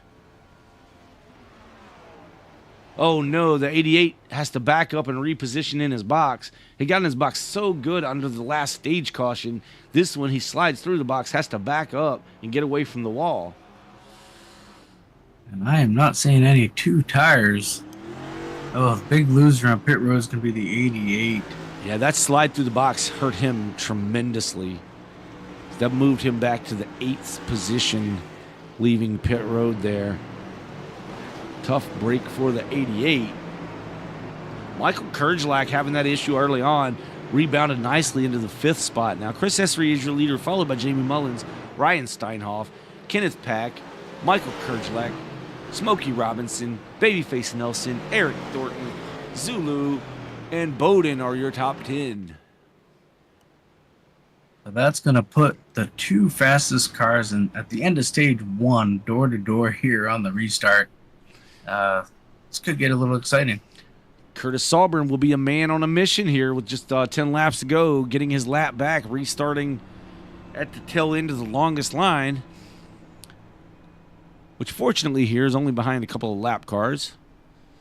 So it's not going to be too long of a line, I guess. He and Nathan Christensen both on pit road. Nathan getting the damage fixed to his car. I believe trying to save that quick repair in case it's needed toward the end of this event. As we are over halfway now in this race. But still a long, long way to go to crown a winner of the PhaQ 400 at the Brickyard. here for the Quick Finishers Racing League in Indianapolis, Indiana. This is the Sim World Racing Network. We're glad you're watching. Thanks for watching. As always, hit the thumbs up button. It's free to do. Subscribe to the channel. You'll be happy you did. And what's the other stuff you're supposed to do? Oh, you can ring the notification bell if you want to know when we're coming back from break. As well as share this with your friends, family, and loved ones that like racing if you want to, whatever. They might say, stop sharing this crud with me, but tell them it's a good time. Have them tune in and say, hey, you really gotta watch my kid or my brother or my husband or whomever race these cars. It's a lot of fun.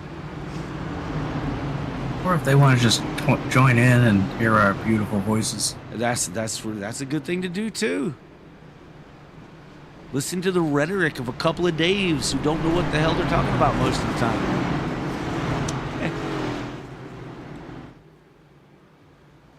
Well, we try to navigate this crazy world of racing.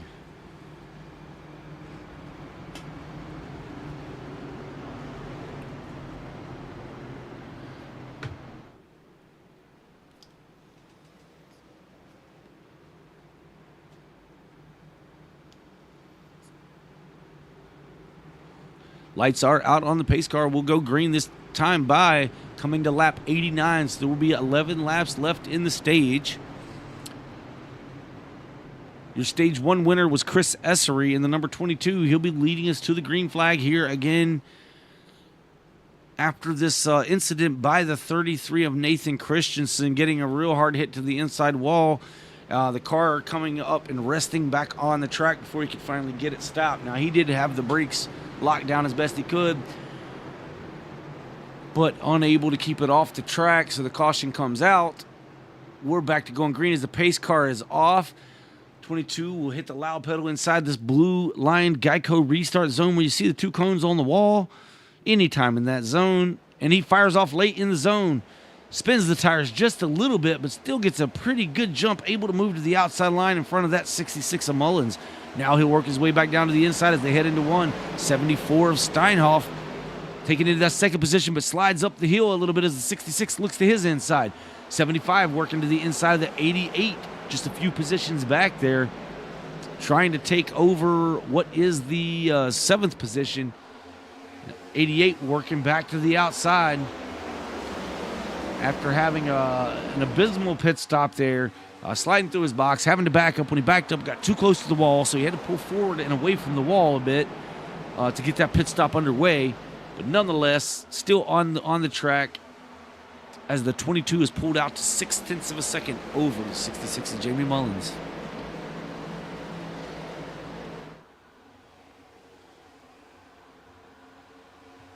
Yeah, that was the restart that the 22 absolutely needed here with just 10 laps to go now on the stage. It looks like Jamie Mullins is pushing, trying to get back up there now, about half a second back. Whoa, the 88 of Thornton stepped out big time. Now he's under fire by the 75 of Nelson. 16 gets way loose, or no, goes down the inside to break the draft. You guys really need each other. You might want to draft together. Now the 3 to the outside of the 16. That move down to the bottom did not work out as the 75 was working with the 3. 3 was able to pull alongside. 75 lost a couple positions, or lost a position, maybe 2 there, as he stayed up on that high side. Okay, make that just 1 as Zulu falls back in line. 66 now within a 10th. Right to the back bumper of the 22, making a push here with just 9 to go. Yeah, S3 won the first stage over Mullins in second. Mullins now saying, hey, buddy, it's my turn to get one of these. So firing back pretty hard within a couple of car lengths now of that 22. But they're starting to gap the rest of the field. 74 of Steinhoff and the 19 of Kergelite. Kergelite now looking to his inside. Going to try to take over the 3rd spot. Ooh, barely clears, but does. Kergelite gets loose off the corner. Just almost down to the pit road, able to save it and stay off the wall, but going to lose a ton of positions here. Just that slip off of 4 lost him 4 to 5 positions, and even more of that in track position.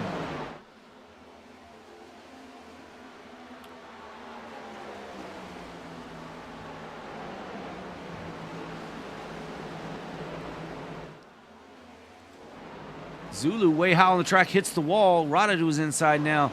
5 boom going to his inside. It drops Zulu back to 14th. I mean, he had a big time push there. Got him up into the high line, into the dirty stuff, and then ultimately into the wall. Mullins still in lockstep with the 22 of Essery. So we come to lap 93. Going to cross this time, be 93 of 160. Just 7 laps to go in stage 2. Now the 66 really applying some pressure to this 22. I still don't know if he's trying to pass Dave, because he seems to peek his nose down there in the corner just to get that air on the front of it, but then ultimately just stays in line. Hasn't yet tried to make a move to pass necessarily. We have a whole gaggle of cars from 3rd on back running nose to tail at the moment. Looks like 3rd through 10th there, within, a few car lengths of each other. So we see the 75 auto serve machine of Babyface Nelson working a little bit of a higher line on entry, trying to get the run off to get a run on this 16 down the straightaway. Looking to the inside, gets a block by the 16, now moves to the outside, 75 to the outside of the 16, going to pick up drafting. Oh, the 16 gets up, gives a little bit of fender to that 75 down the straightaway. 75 and 16 door to door through the corner. Still side by side as they work their way through, I believe, turn 4 here, maybe turn 2.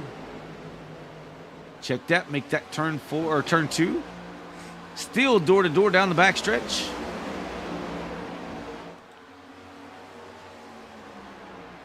Pac-Man with the help. He has the 19 of Kerjalak on his bumper.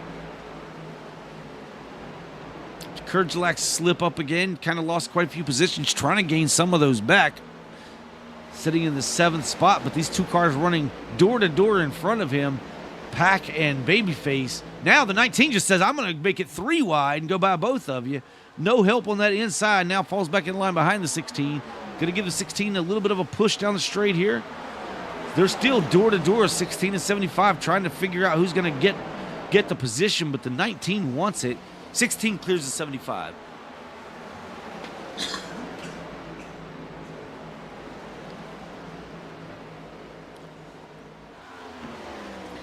Little tickle in my throat talking too fast there. Out front, you have Chris Essery and Jamie Mullins, 3 seconds over Ryan Steinhoff in 3rd. These 2 drivers still running nose to tail with 5 laps to go here in the stage. This is the PhaQ 400 at the Brickyard for the Quick Finishers Racing League.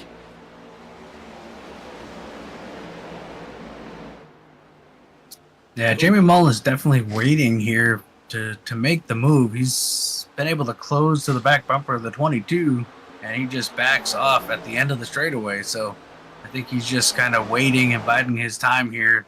Maybe 2-1 to go here in the stage. Well, he doesn't want to go. I wouldn't let up on this 22 because, I mean, if you're not making him push, then he's not going to push. And I really think if you're going to get any advantage whatsoever over him, you're going to need to keep pushing him. He has had the car to beat all race long, and Jamie Mullins seems to be the only one able to run with him thus far here. The 88 showed some promise early on and then had that pit road woe kind of put him back. Now he's mired back in the 10th position. Missing the front clip now on that car. I'm not sure what happened. Excuse me. Yellow is out. Ryan Steinhoff has had an issue. Oh, wow. His car is stopped on track. We're going to go back and see what happened. This may be our stage break. I don't know if you want to talk to the stewards, Dave, and see if that's the case while we check out this replay. This is the stage break. Oh, yeah. So the 74.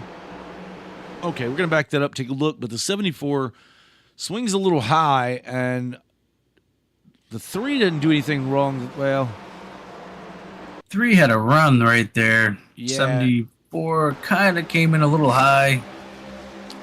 74 almost scrubs the wall and then tries to arc it into the corner, and the 3 is already going down there. I mean, if I was the 3, I probably would have let up off the throttle a little bit. But, again, you can't do that. You know, it's We're getting late in the race. I think right. a lot of that give and take has gone out the window. Yeah, it's not your responsibility to lift for someone, especially Yeah. if I just don't think Ryan realized that the 3 had that good of a run. Just a racing deal, I believe. Yeah, I think we've watched this race. It's hard to pass here tonight. And I think you're at that point in the race where you kind of got to take those positions when you can get them. So your stage winner was Chris Esri with Jamie Mullins in second, Gregory Robinson third, Kenneth Pack fourth, Kerjelak fifth, James Nelson sixth, Benny Campbell seventh, Tommy Osborne eighth, ninth was Eric Thornton, and the 10th and final point goes to James Bowden.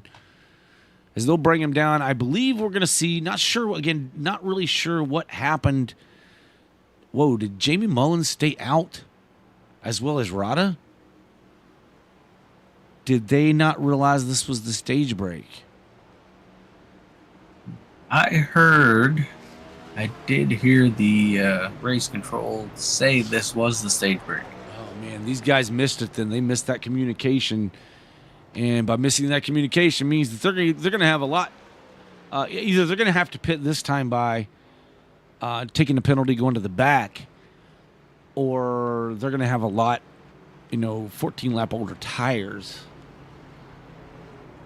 I am going to step away for a minute. When we get back, we'll bring Curtis in. Ah, yeah.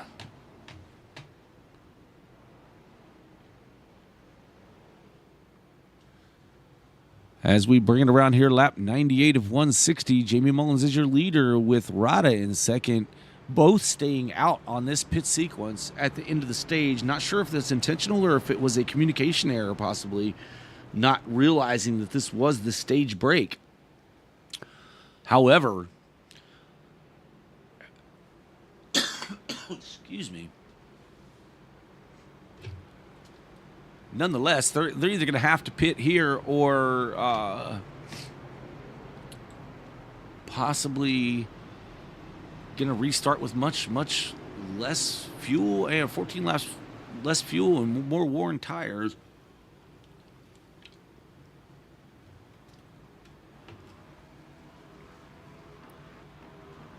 Let's go check out Eric Thornton's car. He got that damage fixed to the front of the nose. Not really sure what happened with him. I was trying to see if I could tell what happened, but not really finding a... Okay, as Jamie Mullins and Rada are both coming in, the 88's coming back down to get more damage possibly, or... I don't see any damage. It looks like he took the quick repair, so I'm not really sure why he's back down. Oh, he stops. He stops and exits the vehicle, tows that car, exits the vehicle. Not sure what happened to the 88, but it looks like he's going to be out of this event. Unfortunate for the 88. Sometimes some looks things... like we are under one to go. You want to bring Curtis Yeah, in? you go ahead and bring Curtis on in. Hey, Curtis. How you doing? Not good, boys. Not. Curtis, so first of all, how did you go a lap down early on, bud? I sped on pit road, and I sped on leaving pit road, actually. But I got my lap back, and then my internet crapped out. So. Oh no! We saw that the 88 just had a problem as well. He pulled it down pit road, and then come to the end of pit road, stopped and towed. Yeah, I don't know what's going on there either. I don't know. He tore the nose off of his car earlier on, but he got that fixed under this caution flag, and then just brought it down the entry of pit road and parked it. So not really sure what happened there, but we're going to take a lap or two around the track here with you on this restart and let you explain to us what's happening out there. Yeah, it's just really hot and slick out here. I thought I had a pretty good handling car inside the top 10 at least until all those issues right there. Well, I'm going to try to battle back here. So we noticed the track temps. We'll take a look at what they are right now. I won't share that with you just so that you don't have to be concerned about it. But we know it was 133 degrees when the race started. So I'll tell you this, it is cooling down. Oh, that's awesome, at least. All right, we're going to go right here. Hopefully Tyler can get a good start here.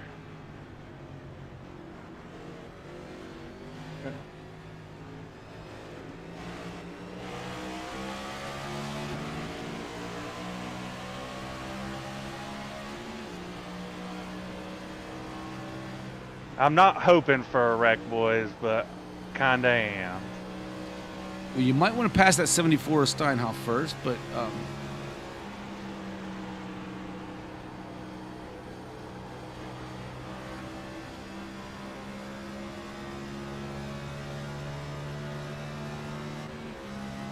even if I don't, I'm going to be short on fuel. But anyway, I geared up to 5th. I'm going to back her down to 4th.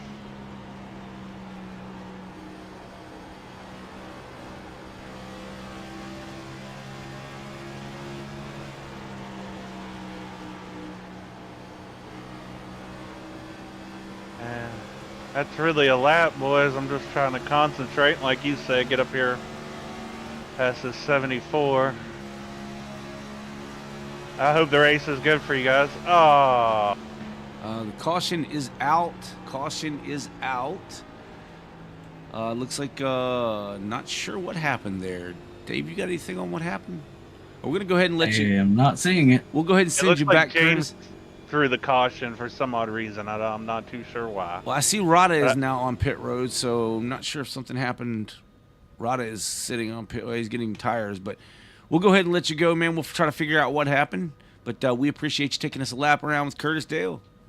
No problem, boys. I'm going to try to battle my way back so I can talk to y'all later. All right, man. Good luck. All right. See ya. All right. That was Curtis Dale Saubergen giving us inside peek into what happens out here on the track. As you can see, it was very, very busy. Saying the track's very slick, which we noticed the track temperature still 126 degrees. Started at like 130 something, so it is cooling. I just wasn't going to tell him it wasn't cooling that much. So I see. I'm trying to look here to see what happened maybe with Rada.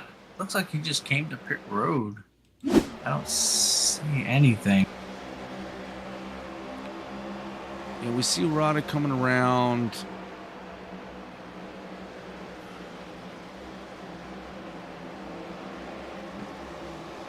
Yeah, nothing really happened with Rada. He brought his car straight on down pit road. Not sure what the caution was for, though. See, Tyler Nelson passed. See what we have here with this replay. So we show Tyler Nelson passing Nathan Christensen, but I don't even see Nathan in this. So Nathan was on pit road as well. I'm not sure. Yeah. Not sure what brought out the yellow there, folks, but we are under our second yellow for, I would say, incident, but we really don't know what it is. Your leader is Chris Essery, followed by Smokey Robinson, who had a great pit stop, or a good enough pit stop to move him up to that second position with James Nelson in third. What happened to... It's like Jamie Mullins has left as well.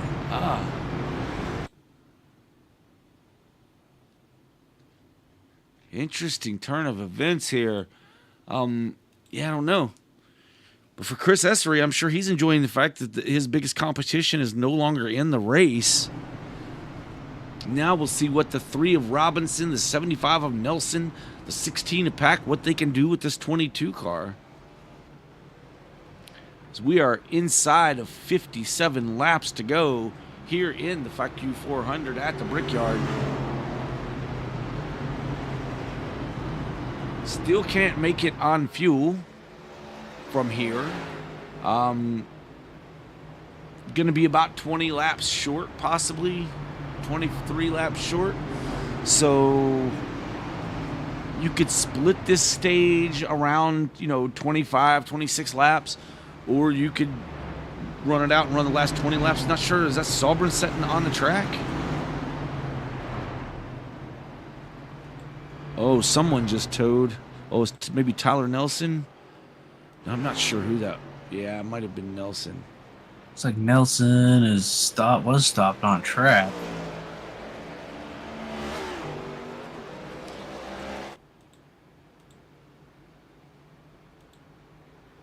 Still a lot of racing left here, folks, in the race. With coming to 56 to go here. Dave, I'm going to leave you with the leaders for this restart. I'll try to get back before the restart. I'm going to step away for just a moment. I will be right back with you. This is a long race, and my bladder is small, so I'll be back.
And I am back, folks. Chris Hester gets a good jump on that restart.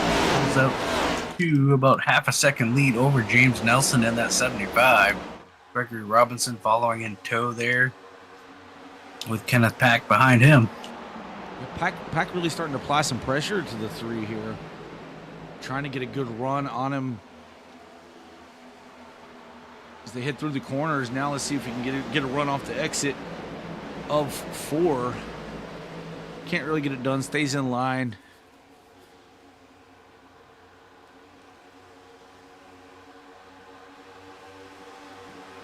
Everybody's single file all the way down the front stretch.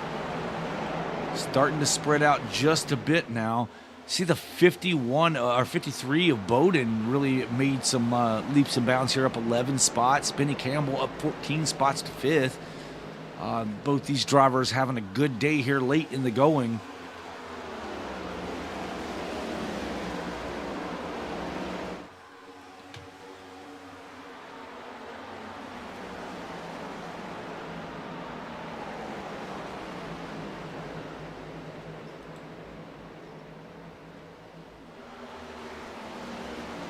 It looks like James Nelson now starting to apply some pressure to that 22 of Essery for the lead. Yeah, Nelson's a hard-nosed driver in that auto serve number 75 machine. Now looking to the inside, going down the front stretch and into one. It's going to take away that top spot for now. Clears him into one. Now the battle is on, going through turn 2 here. 75 pulling away by a couple of car lengths now over the 22. Trying to break that draft going down the back stretch.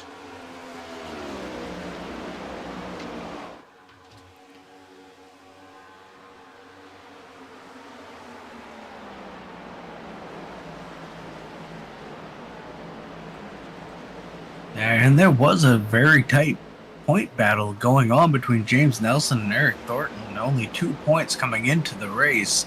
Now that Eric Thornton has dropped out of the race, James Nelson stands to gain quite a few points there. And we got a battle for the 12th position with Zulu and Sprouse running side by side here down the front stretch with Rada in tow. Rada maybe is Rada's a lap down at the moment, but Zulu's like, "Come on, brother, give me a little push, get up on it a little bit." Give me a little push down this straightaway, see if we can get around this guy and move on. But falls in line behind Sprouse nonetheless. Curtis Sovereign, I believe, is your first car 1 lap down. He's wanting a quick caution here. Try to get back on the lead lap, or that would put him back on the lead lap. Good run so far for Clayton Cyrus. Able to get that car back up and running in the 10th position currently. Your leader is James Nelson, followed closely by the 22 of Chris Essery. Chris Essery winning both Stage 1 and Stage 2. Biggest challenger for Essery all night was the 66 of Jamie Mullins, but has since retired from the race. Eric Thornton, also one of the front runners, had a little bit of issues there, and for some reason, we're not sure why, but he had to leave the race as well. Just after getting his car fixed, so I know it wasn't something he had not like it was an intentional move there to have to leave, or a planned event, shall I say.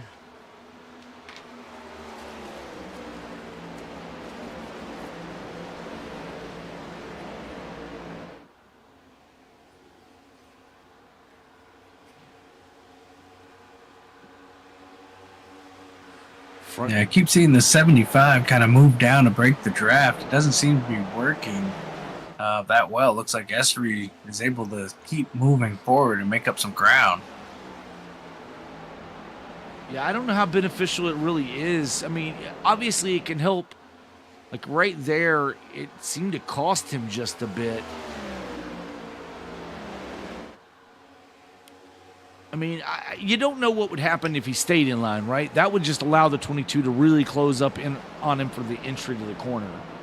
So maybe that breaking of the draft for, although it doesn't appear like he gains any, he doesn't gain any over the 22, but he may be preventing the 22 from being able to close in, as the 22 saw the 75 get a little loose, thought he was going to hit the wall and move down to the inside there.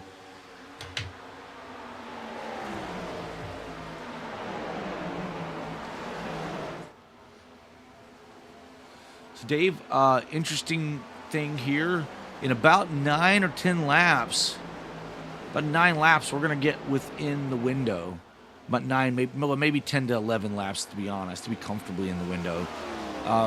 After 10 laps or so, these guys are going to be able to start hitting pit road for the final run to the end if they so choose. That would be the guys that are trying to stop early, and we've learned that stopping early seems to work if you can be one of the first guys on pit road with four fresh tires. Yeah, I definitely think between lap 125, 130 is going to be kind of, the prime time, if you want to say, to just kick these pit stops off. Yeah, I mean, if I can make it, if I've seen my fuel mileage make it to 38 laps they're talking about, while going all out, I'm probably coming down at lap 122. Just because that time difference early on really seems to matter.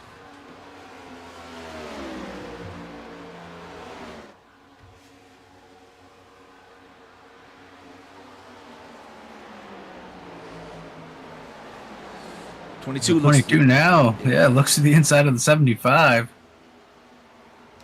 Battle is on for the lead once again. S3 wants that lead back. 75 going to run him hard on the outside, though. Gets the wall just a little bit.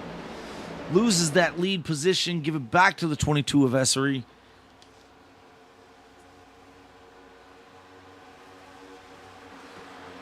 Looking back a little further, Gregory Robinson and Benny Campbell battling it out. Benny Campbell trying to get to the inside of the 3. 3 shoots way up high up the track.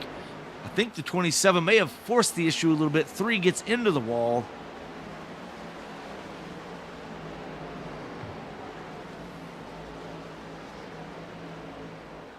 Yeah, there was a battle for the 3rd spot. Kurgelak able to get around the 16 of Kenneth Pack.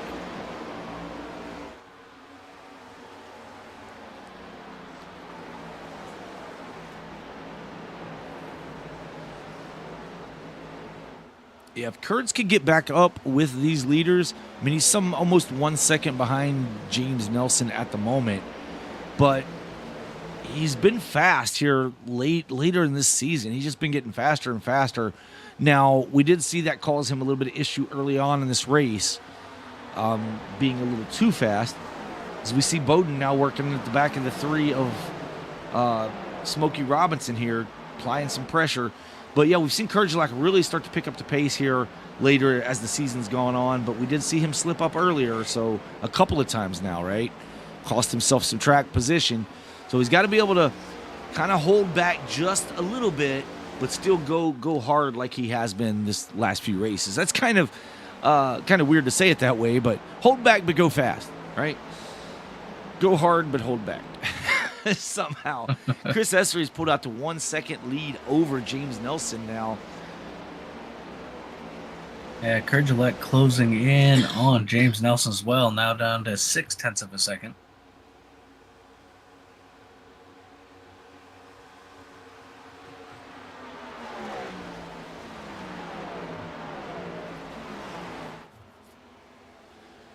Thank you for joining us here on the SimWorld Racing Network for the Quick Finishers Racing League PhaQ 400 at the Brickyard. That is the PhaQ 400 brought to you by PhaQ Racing. We are on lap 115 of 160 here in the race, coming to the conclusion of this thing. Final stage, your stage 1 and 2 winner, swept by this 22 of Chris Essery, who's currently leading the race once again, some 1.3 seconds over James Nelson. It's been a pretty decent race so far. Very hard to pass here, but we've seen passes nonetheless, as we're seeing the 19 of Michael Kurgelak working all over the back end of this 75 of James Nelson for that second spot. Now the 53 out of line makes a move on the 1 of Osborne. Move James Bowden to 7th, James Bowden keeps the 7th position.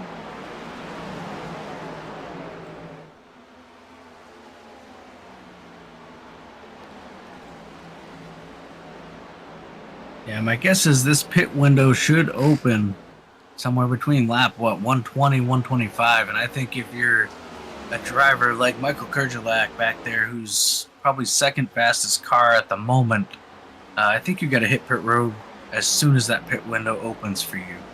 Yeah, comfortable number, Dave, I'm saying is lap 122, because that'll give you that 38 laps to the end. Now, that's not, if the green-white checkered happens, well, you're out of gas. You know, they're saying 35 to 40, but that's if you're saving. 40 is if you're saving. They said comfortably like 38 laps if you're just running all out. So if those numbers are correct, which is, you know, we've pretty much seen it so far be very close to that. Seems nobody's really stretched it that full length yet of 38 laps, but we've had some guys come kind of close, 35, 36. So really interesting to see what happens here on this last stint. Again, I agree with you. If you're Michael Kurgelak, you're that first guy to hit pit road. As he looks now to the inside of the 75 of Nelson, take over the 2nd spot. Easily going to take that spot away. Set him up just perfectly going into the turn. I think that was turn 3 there. To take that 2nd position and pulls away. Yeah, I think regardless of the pit window, I think you gotta beat Essery to pit road to have any type of chance to beat him here tonight. Yeah, looking at the times this time by 54:37 for our leader and a 54:56 for Kerjelak. Now, I believe Kerjelak was making a pass there on that lap, or maybe the lap before, which kind of slowed down his straightaway speed coming back to the line as he passed the 75 out of 4. But we'll see what he does this time by, kind of see where our drivers' lap times are at the line. See if Michael Kerjelak is making any headway on our leader.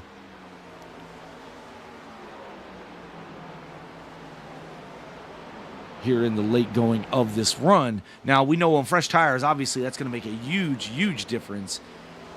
But now coming to the line, let's see what we've got this time.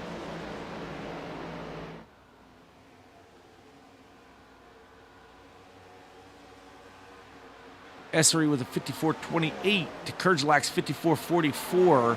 So, yeah, Essery's still pulling away, using that clean air to his advantage and really driving the wheels off that car right now.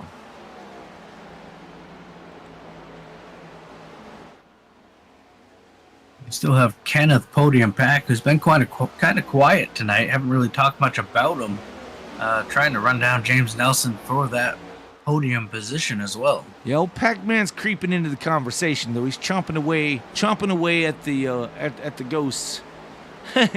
We're gonna take that, try to get back into that podium position, sneak in here, and maybe even snag a win.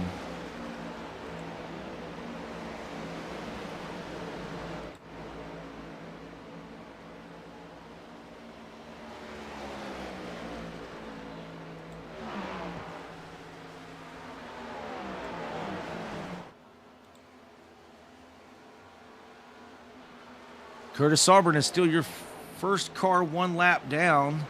He and Rada are both one lap down at the moment. Curtis really wanting to see a caution flag before this thing ends. But we're going to be coming into that window, Dave. If they were saving, they're in the window now. But I'm still thinking lap 122's magic number. You're probably more accurate with guys waiting to 125 just to be certain. Give themselves that buffer for the green-white checkered. But we'll just have to wait and see what they decide to do here.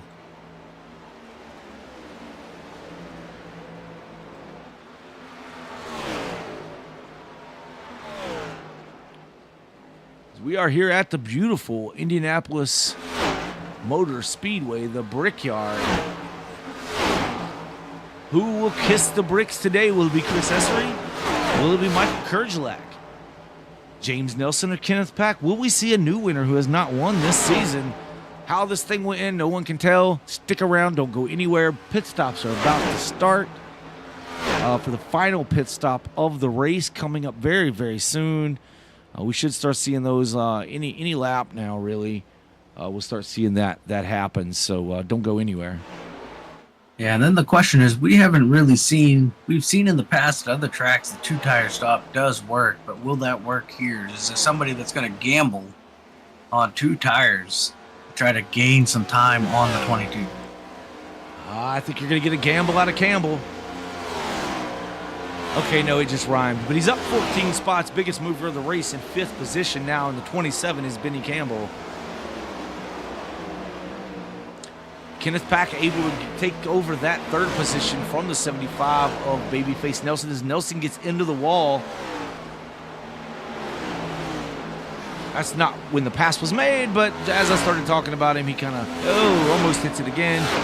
He is driving the wheels off of that thing. Gregory Robinson gets a little bit loose off the corner there, going to lose his spot to Ryan Steinhoff. And possibly James Bowden as well. James now to the outside of the 3.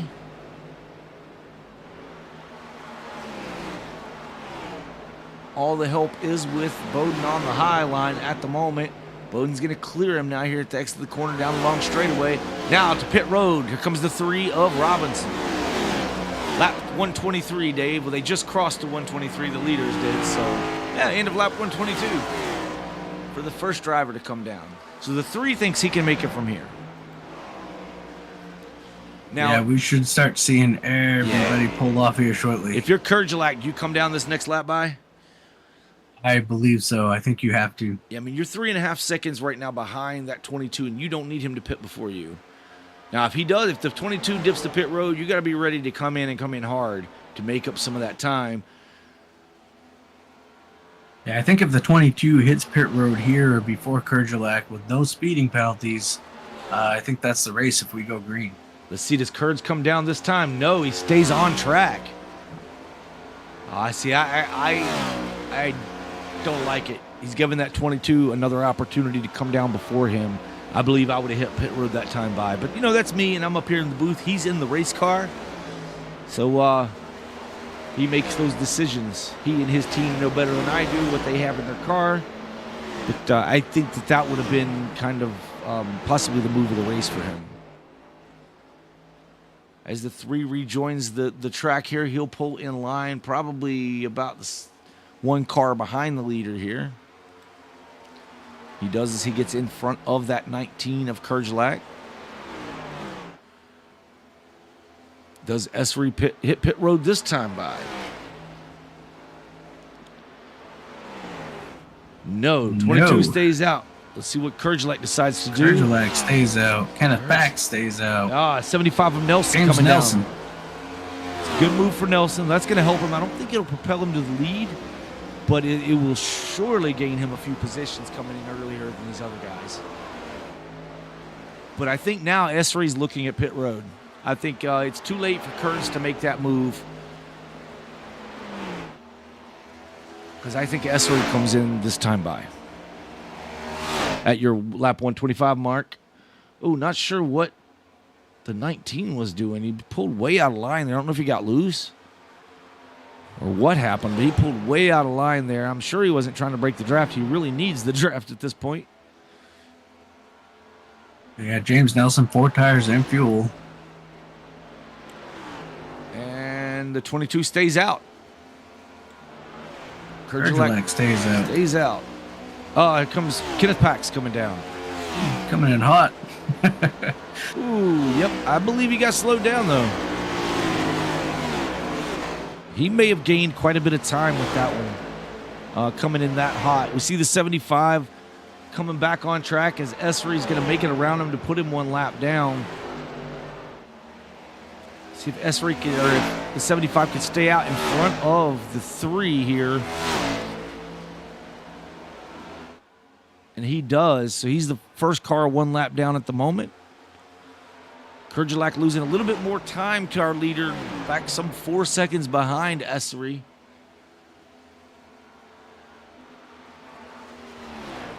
Four tires and fuel for Kenneth PhaQ as well. Esri bypasses it again. I was just curious if we were going to see anybody take a gamble on 2 tires. Kurgelak stays out as well. Oh, I got some stutter going on here, folks. Sorry about that at home. I don't know what's going on with the internet there, but it gave me a little bit of a stutter.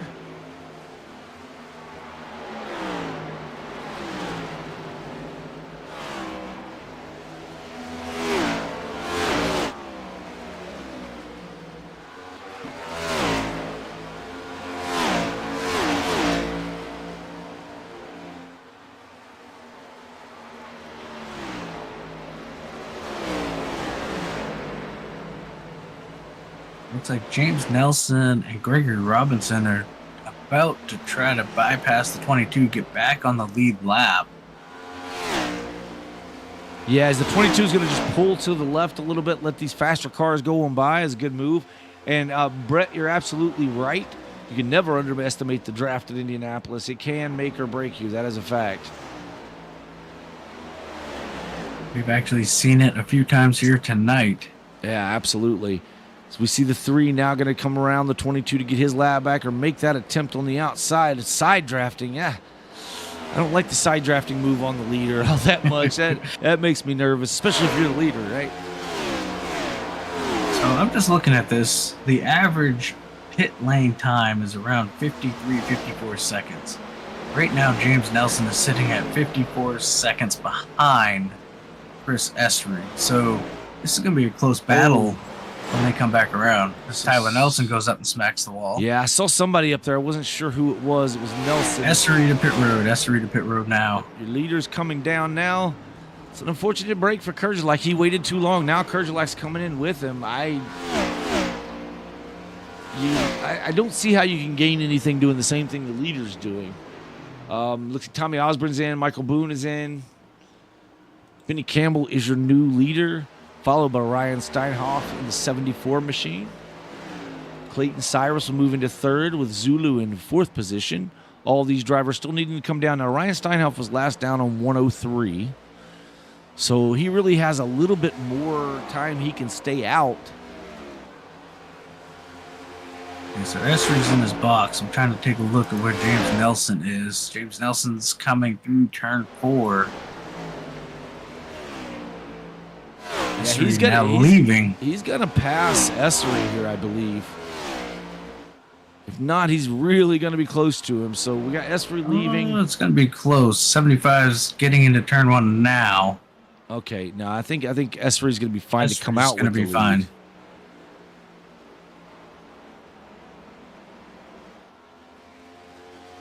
Yeah, Kenneth Pack closed in to within 2.7 seconds, 2.5 seconds.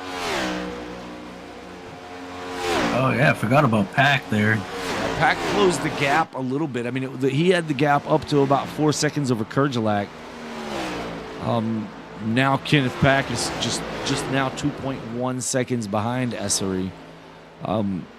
This is really Essery's race to lose at this point, as Ryan Steinhoff is in, Tyrone Yo is in, Benny Campbell and Clayton Cyrus, and Zulu still on track.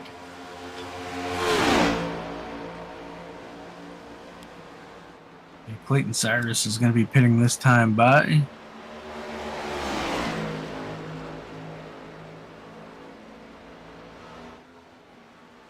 Benny Campbell is in. Zulu's going to bypass this time. That'll put Zulu to the lead. Yeah.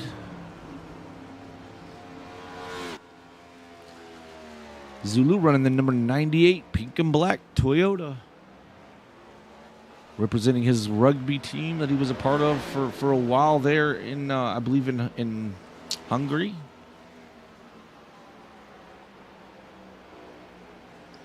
Won some championships with him, I believe. Now out front here at the PhaQ 400 at the Brickyard. PhaQ Racing.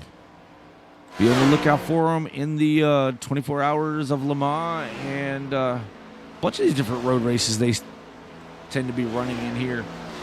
You get the old school guys and the new school guys all running as a part of PhaQ. I believe that's the way it works, if I'm speaking correctly on that. I think they just got done the 24 Hours of Spa, and I believe one team finished in third, so the podium finished for them. Yeah, 13th for the other team, which was a respectable out of 50 entries. Long race there at Spa, so they're getting better and better each time they go out and do those things. Chris Essery currently holds about 1.9 seconds, 2 seconds over Kenneth Pack. Zulu is still your leader. He's about 24 seconds ahead of Chris Essery, but Zulu is going to need to come down for tires and fuel here just shortly. Yeah, I think if you're Zulu at this point, you're kind of staying out, hoping a yellow comes. That's the only way you kind of benefit from running long here. Yeah, and the yellows have been few and far between tonight. We had one yellow we're not even really sure where it came from. We did see some damage to some cars, so I don't know. Curtis Sauburn is in for his stop. He was really hoping for a caution there. He's been hoping for one for a while because he was the first car one lap down. But now he's going to go ahead and bring that car to pit road, get the service done. That lead for Essery over Pack is 1.95 seconds, so it's not shrinking any at all. He's running just a tick faster than Pack, and then Pack will run a tick faster than him. So Pack the last time by actually was about 4/10 quicker running, or I'm sorry, Kerjelak. Holy smokes. Kerjelak keeps running his fastest lap every single lap he's out there. He is behind Kenneth Pack by 1.4 seconds. Kenneth Pack is 1.9 behind Essery. And Zulu is still your leader, out by 22.5 seconds over these guys, but will have to bring it to pit road.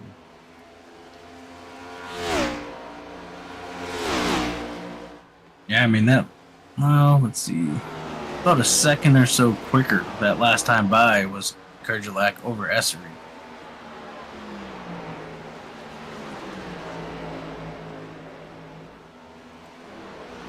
Yeah, he ran a 53.58 his last time by to a 54.01 for Essery. We'll see what they do this time by. But that was Kerjelak's fastest lap of 53.58 of the entire race. Actually, it was the fastest lap of the race. This time by, it was a 54.17 for Essery, a 53.97 for Kerjelak. Kerjelak's laying down the fastest laps right now of any driver on track. I think Ryan Steinhoff was right there with him on that last lap. Benny Campbell ran a really quick lap that last lap as well. Zulu is in, bringing his car down for service. That will relinquish the lead to Essery, who's holding 2.1 seconds over Kenneth PhaQ. And it's another 1 second back from PhaQ to Kerjelak in third. So Kerjelak about 3 seconds behind our leader, as we're at 26 laps to go, coming to 25 to go here in the PhaQ 400 at the Brickyard. This is Indianapolis Motor Speedway. We are the Sim World Racing Network. Thank you for watching. Be sure to hit that thumbs up button. It's free. It's free. It's free. It's free. Subscribe to the channel, as we have racing here all the time. About to go into some off weeks, or an off week for all the series that we run here. So it'll be a little bit for we'll be back, but we'll be back. We'll let you know that we're back, and we'll bring all the action to you right here on the Sim World Racing Network. Thanks for watching.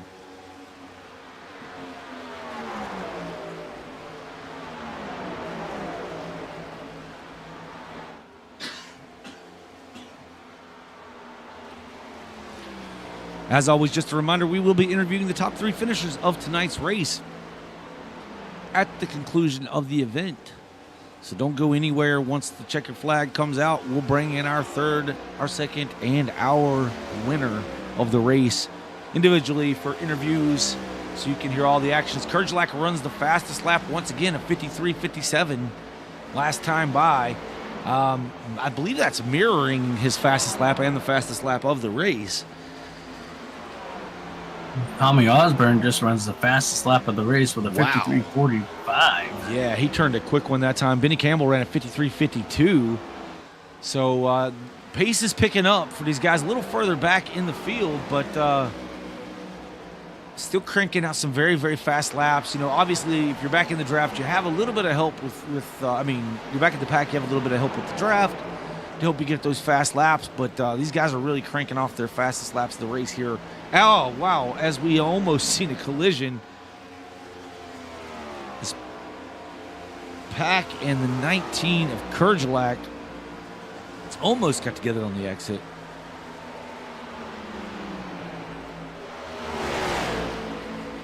Good battle for the second spot, but now there's some 3 seconds behind our leader, Essery, but this battle is continuing between Kerjelak and PhaQ. 24 laps to go, Dave. Should they be working together, or should they be trying to race for second? You got to get it while you can. And Kerjelak now to the inside of the 16, going to make this pass. Excuse me. I feel like at this point in the race, both these drivers know that nobody's really had much for the 22. So right now you're going for everything you got with 24 to go. Kerjelak gets around the 16 and starts to pull away from him in that second spot. 3.3 seconds behind your leader in the 22 Pennzoil Ford, Chris Essery.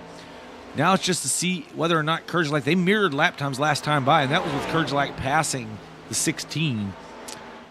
This time by, let's see, okay, yeah, this time by, yeah, it was 53.72 to 53.73 for Kurds. So within within a hundredth of one another. We'll see this time by exactly what they show on the lap times. Yeah, looking at the gap, you might see Kurds a little bit quicker here than Essery. We'll see what the times show.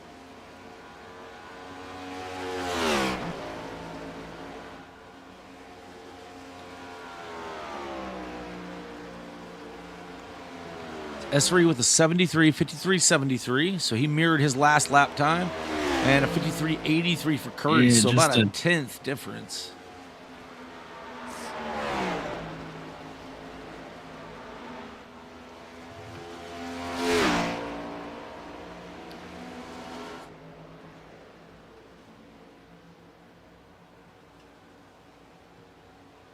Yeah, you know, if you're Kurds or Kenneth Pack, you're praying for a yellow. Chris Esri wants to see it green from here. Yeah, absolutely. With 22 laps to go, you're just hoping if you're Esri, you're hoping it stays green. You're still clicking off just a little bit quicker laps than the guys behind you, or at least consistent with the guys behind you.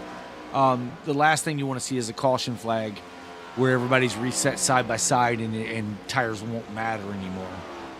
This last time by, it was a 76, a 53.76 for Esri, and a 53.93 for Kerjelak. So a couple of tenths quicker almost was Chris Esri than Michael Kerjelak.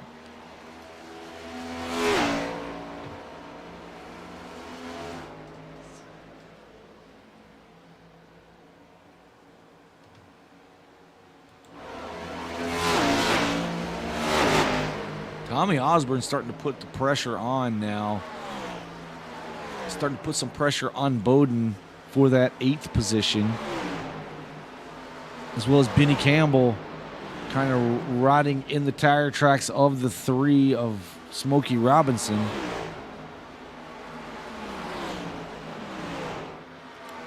Clayton Cyrus and Zulu battling it out for the 11th spot. Zulu looks to the inside of the 05. Going to make that pass. Looks like he doesn't quite clear Cyrus off the exit of 3. Going to try again down here in 4. Makes the pass, clears the 05, moves Zulu to 11th.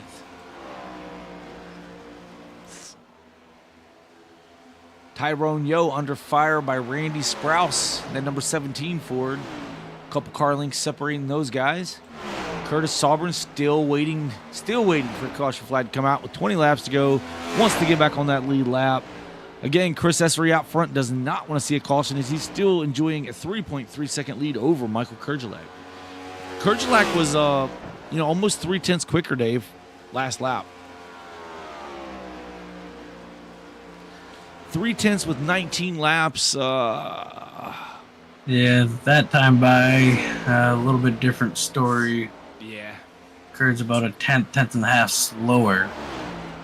Yeah, so not exactly. You'd have to do it. You'd have to hit 3 tenths of a lap every lap for the next 19 to be there. So not sure. Again, my math is not the greatest, but Esri really just needs to stay consistent like he's been all night long. Click off these laps and hope a caution doesn't come out to ruin your day here.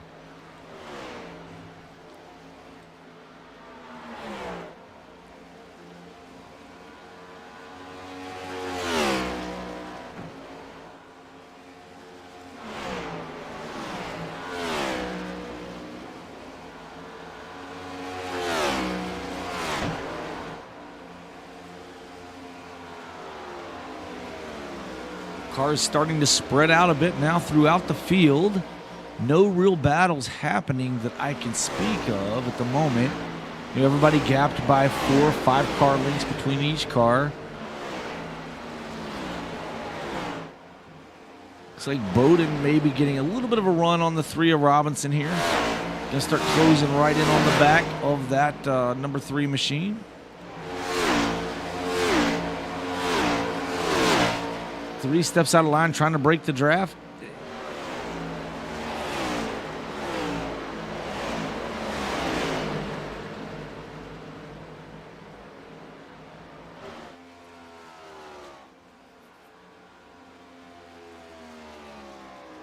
Kerjelak about 4 tenths quicker the last time by. This time by, they run equal lap times.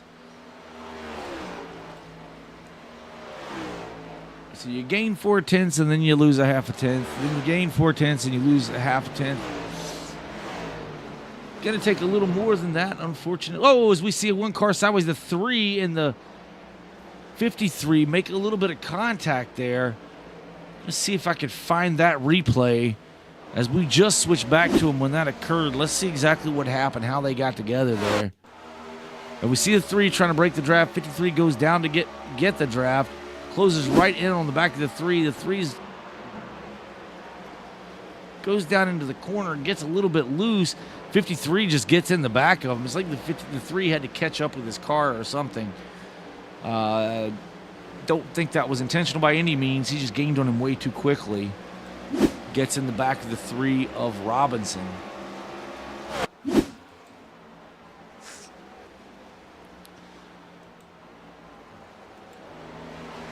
So we're coming to 15 laps to go this next time by. Here in this 160 lap race at the PhaQ 400 at the Brickyard.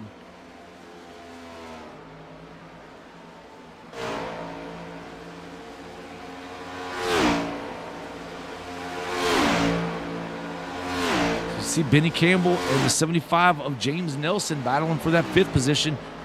Campbell tries looking to the outside, tries to run that outside line to get a good run, and does. Now looking to the inside of the 75 as they come through turn 4. Door to door. May have touched just a little bit, pushed the 75 up the track. That's going to give some inside momentum to the 27 as they drag race down to the start-finish line. Still door to door as they head down into 1, or head down towards 1.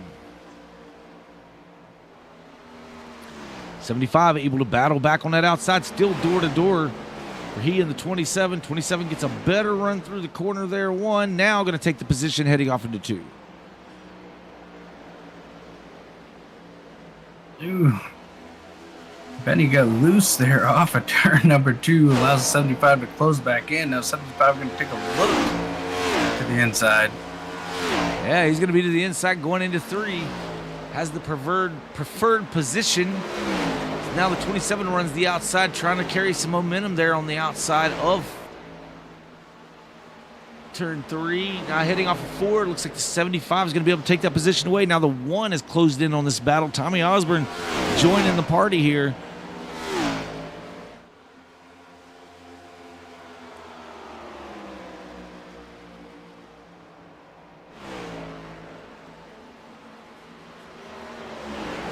Tommy Osborne quietly staying in this race all night long.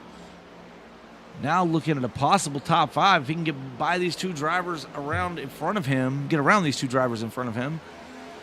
If I could use the English language properly, that'd be a bonus too.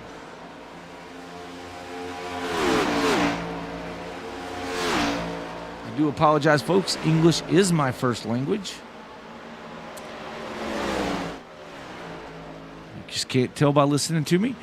But yeah, this battle's still going on with the 75 and the 27. 27 looks to the inside of the 75. Now back door to door, gets really loose. They head down the front stretch toward the start finish line. It'll be the 75 at the line. 27 going to be the inside line heading into 1. They touch. Oh no, they almost touch. Woo. They run up the track a little bit. The 1 is closing in. They're cutting a hole into air for this 1 car to where he's going to be turning some of the fastest laps he's ran all race long. Our leader's still running identical lap times, 54.62 to a 54.61. Still quite a lead for Chris Essery at the moment. That's why we're sticking with this battle with 13 laps to go. 75 trying to look back to the inside on the 27 of Benny Campbell. Yeah, the 1 gave the 75 a big shot getting down in the corner, allowed the 75 to get that momentum to get to the back of the 27. This is short track racing at a 2-0 as the 27's into the wall. Not sure if he got helped by the 75. They're going to split. Both drivers able to go to the inside. Now the 1 looks to the inside of the 27. I'm not sure. There may have been some contact there, Dave. If you want to check that out, let me know. It looked like the 27 just got loose. 75 really had nowhere to go. Move the 75 to 5th, the 1 to 6th. The 27's not giving up, though. Charging back to the back bumper of this 1. He's really going to give a good push. No, he moves to the inside. Now looking to the inside of Tommy Osborne as they head off into 3. Tommy Osborne runs really high, way up the track, into the wall. Is the 1 car. Wow, he's able to pull it off with enough momentum to still try to race the 27. Loses that spot, though. James Bowden now coming into the picture to battle the 1 for the 7th position. Back out front by 4.7 seconds is your leader, Chris Essery, your Stage 1 winner, your Stage 2 winner. Your leader coming to 10 to go is Chris Essery. 4.7 seconds over Michael Kerjelak, Kenneth Pack in 3rd, Ryan Steinhoff in 4th, and James Nelson rounding out your top 5.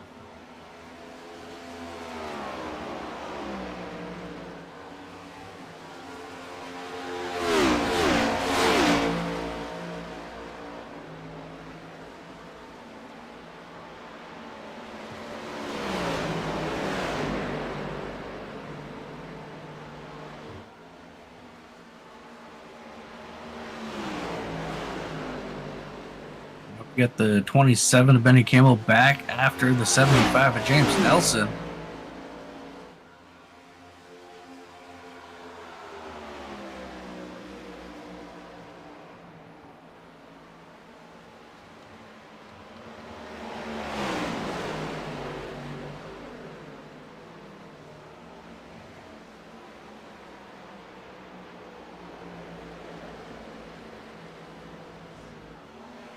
Ooh, 75 goes low. 27 stays high. Has help by the 1. It's going to help him really gain in on the 75. 75 was trying to break that draft, but you can't do that with another car pushing the car you're trying to break it from. Now the 1 going to try to look to the inside. Now the Bowden is there too. 4 cars under a blanket in the closing laps in this race. Yeah, I think, Benny's loose off the corner.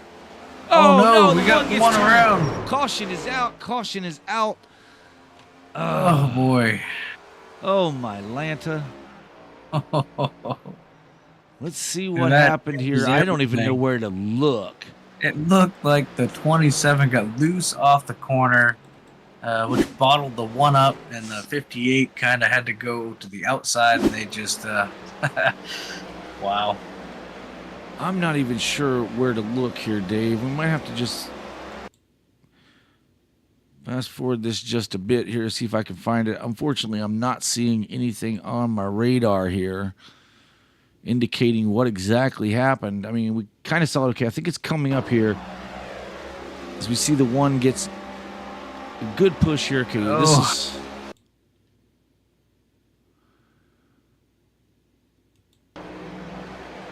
One actually had checked up for the 27 there. Okay. 27 gets squeezed a little bit by the 75, then gets down on that. He gets down on the rumble strip, gets loose, comes up the track, gets a bump by the 1. The 1 checks up, and the 53 did not check up. And it looks like the 1 had to check up, trying to get back to the wall, and the 53 had a big run to the outside, and they just met in the wrong spot. Yeah, it's one of those racing deals because I don't think the 53 was expecting that. The 1 was trying to keep from destroying the 20. The 27 got loose on those rumble strips, comes up, gives him a good little shot, tries to check up for him and get in line, and the 53 just had such a head of steam, unable to stop. But that's the caution flag. What do you do here? Four tires and fuel for everybody. You've got to. 8 laps to go. You've got to take 4 tires. If you don't, you're cooked. As the man jumping for joy right now is that 19 of Kerjelak, who's shown speed here in the late going. Absolutely. If he can keep it close with Essery, this could be a race here. If he can fire off good, that's going to be the thing. And we know Kerjelak, it can be aggressive. As it looks like all of our leaders are going to bring it down pit road.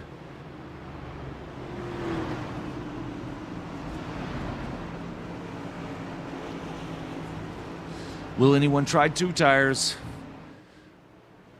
I don't know how good is clean air here. Like we've seen it at a couple points in this race where it seemed to work out, but I think right here you got to take 4. I'm with you. I want 4 fresh tires. But we've seen 2 tires somehow miraculously work out.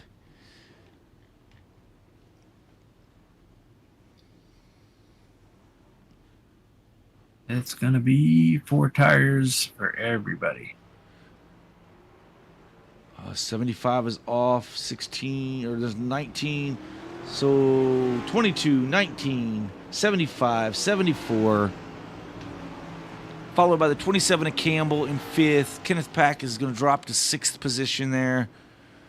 What happened to PhaQ?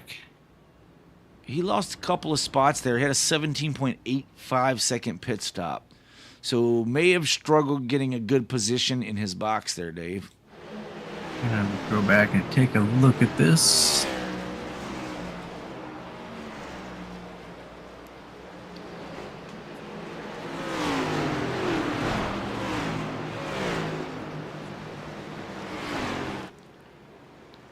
Tighten those Yeah, 5-point harnesses, folks. You're not going to want to miss this last. We're going to come to green at about 5 laps to go in the race. We've seen Michael Kurgelak carry some really good speed late in this going. Do we even know how fast the 22 can run? Does he even know how fast he can run? We've seen him pull out on the long run. Going to have to see what he has on the short run here as everyone has 4 fresh tires. It's going to be a race. Can the 75 get back in this thing, sitting in 3rd spot? We know how aggressive babyface Nelson can be whenever he sets his mind to it and tries to get after it. Kenneth PhaQ had to back up in his box. Cost him valuable seconds there and positions on track. So we'll see how this shakes out, but we'll probably get a restart here with probably 5 to go. Unfortunately, that could cost Kenneth PhaQ a chance at this win, as he was going to line up in the 3rd position. I'm still not counting him out for a podium finish. Reason you named him podium. Oh, I PhaQ. say a podium finish, but I think this takes him out of the running for a win unless something happens here. I mean, he's got some tough guys to get around. He's got Benny Campbell. Ryan Steinhoff's been tough all night. James Nelson is going to be highly aggressive. It may not be the last caution flag of the night, folks. James Nelson's typically pretty aggressive, along with Benny Campbell in that 27. All stacked up on the inside here behind Essery. And they're going to get the jump here on that outside line. I would think the inside line should prevail. Yeah, it's really going to come down to how good of a restart this 22 gets. If he can get the guys behind him battling, he can set sail and pretty much claim the race for himself. If you're Kurgelak, you want to be able to clear that 75 and get down in line behind that 22 going into 1. If you don't, that's your opportunity is going to be gone. If you have to battle this 75 anytime whatsoever, it's going to cost you dearly. Yeah, and same for the 75. He's got to go on the marks there with the 22 and try to clear that 19 before they get out of the exit of 1 to really have a shot here. If I'm the 22, I'm watching my mirror for that 75 to start rolling to me. And as he's rolling to me is when I want to take off. Because you're going to want him to be able to push you to clear this 19 and get going. But we saw earlier on the short run, the 75 was able to get around the 22. I think that was in stage number 2. That is correct. I just don't know if he did it from the 3rd position or where he restarted there. But we're about to get it restarted once again as the pace car is off.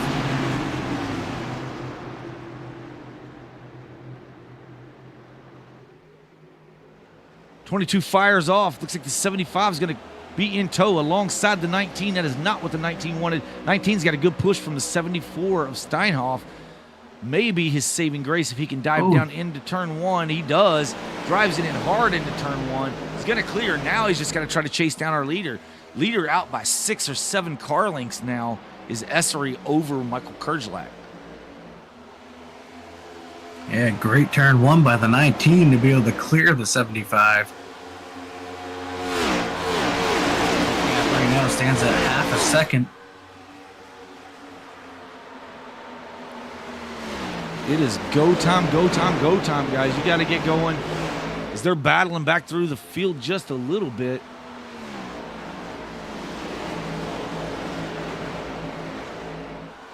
'27 of Campbell falling in line back in that 5th position. He has the 16 of PhaQ right there with him, as well as Zulu up to the 7th spot. PhaQ trying to look to the inside of the 27, can't make it happen. Yeah, that lead is growing there for the 22, now out to 0.7 of a second. Battle is on for the 4th position as Benny Campbell's looking to the inside of Ryan Steinhoff. Help is with Campbell.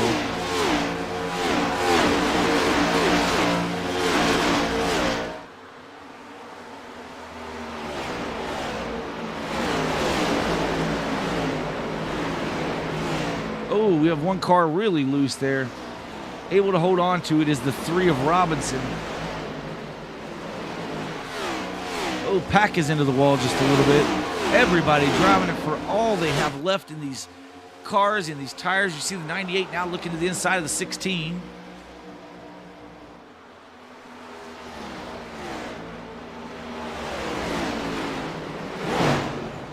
Ooh, we get cars on the wall. 53.05. They keep it straight.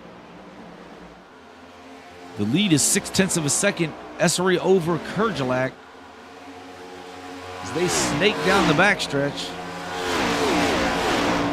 Kerjelak just ran the fastest lap of the race, and Essery ran 1/100th slower. 1/100th slower, wow. 53.19 to a 53.20. That's the 2 fastest laps of the race. Kerjelak closing it in to 0.4 of a second now with coming to 2 laps to go here. He's in that draft. He's able to get a little bit of draft off of the 22 now. Yeah, just 2 laps to go. Excuse me. Kerjelak runs the fastest lap of the race, the 52.95. Wow. About a 10th. Yellow is out. Oh, no. That's actually probably not what Kerjelak wanted to see right there. He was Issue closing. for Clayton Cyrus. Yeah, this is going to go green-white checkered, folks.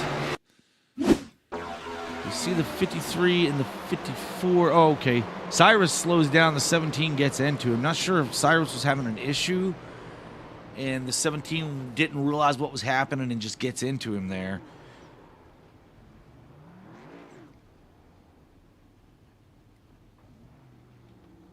Let's go back and take another look at that, see if we can get a different vantage point. Yeah, I'm not sure. It looked like the 05 was kind of keeping pace with the cars in front of him, but the 2 and the 17 there looked like they were kind of flying into that corner. Yeah, I'm looking from the 17's in car.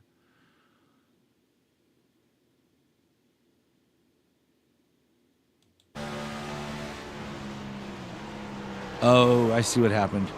So the 17, he came in, he let off throttle and came in on his brake. And when he did, the nose just starts shoving real hard to the right. So he locked up the brakes trying to get in there and just shot up or pushed. I don't know if he actually locked them up, but it pushed the nose up the track. Yeah, I feel like the 17 and the 2 just kind of drove into that corner really, really hard. Nonetheless, we're going to rack them and stack them and do this again. I don't think anybody's going to come in to take 4 fresh tires here. It's really no advantage with just a couple of laps. It's too hard to pass for that.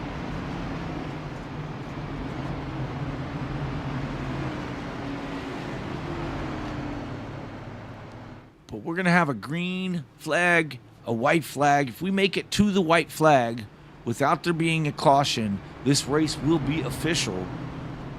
And we'll run this thing to the checkered.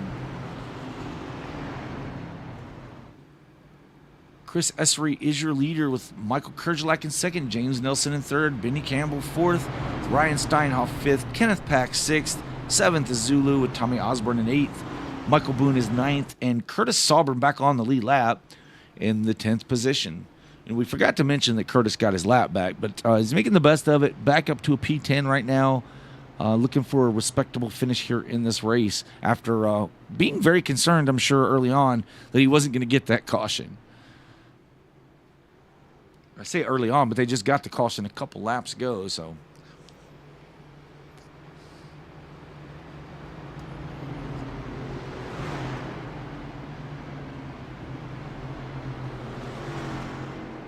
Looks like Rada's going to be your lucky dog as he works his way around the pace car.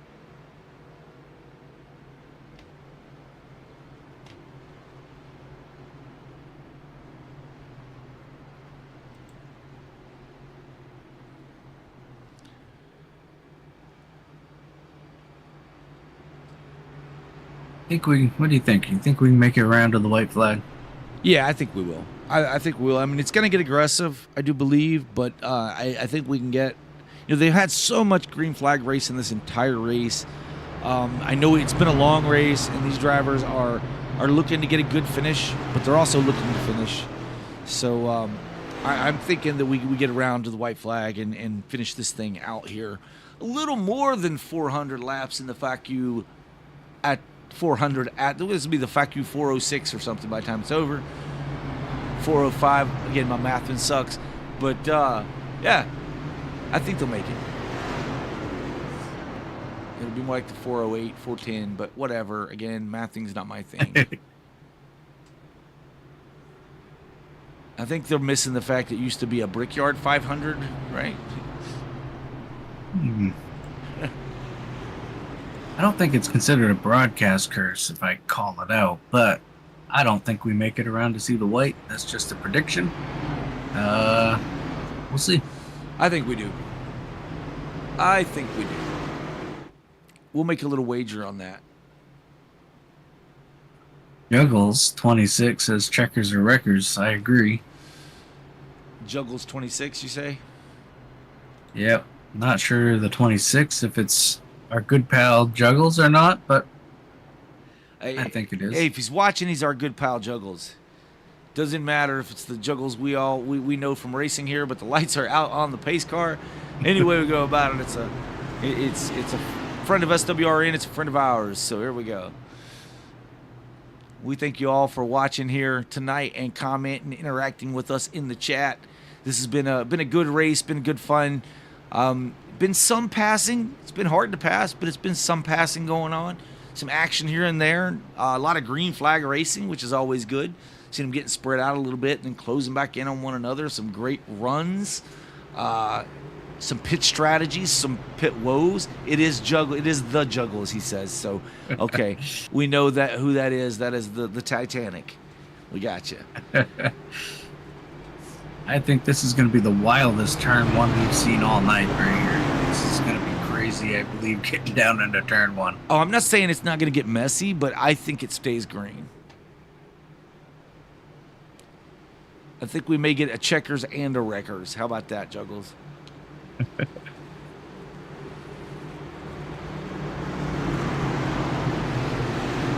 Through turn 3. Pace car will dive off this time by exiting 4. Chris Essery going to try to get the restart of the race of his life here tonight to get yet another win in the Quick Finishers Racing League here in the PhaQ 437 at the Brickyard, or whatever it is at this point.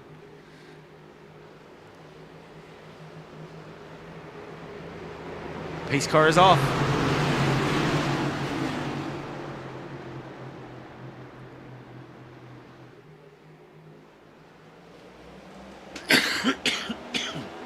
Green flag, green flag. Good jump for the 22. Yeah, absolutely. See if the 19 can do what he did last time. Looks like he's going to. Able to clear the 75. 22 didn't get away like enough. He did. Oh, yellow's out again. You were absolutely right. Tyrone Yo had an issue this time. All right, Dave. I'll shut up. Oh, they were 4 wide getting down into turn 1. See what happens with Tyrone here. Tyrone, oh, yeah. Yeah. 3 And was to the inside of the 2, job. the 53.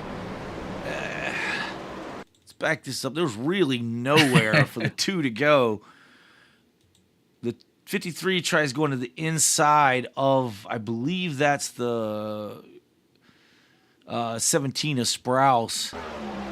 53 dives. I don't think the 53 knew that the 3 was on the inside of the 2. Making it 3 wide. He kind of come down to the second groove. Oh, 53 hits the wall hard. Tyrone gets a little piece of it, but that 53 clobbered that inside wall.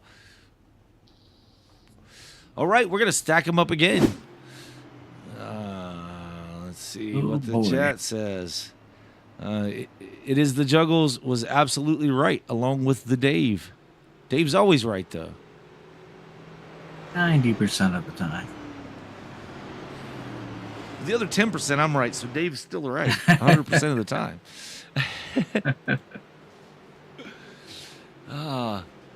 All right, we're going to try to make it again. And I shouldn't have made jokes about this being the PhaQ 436 because we're getting there. If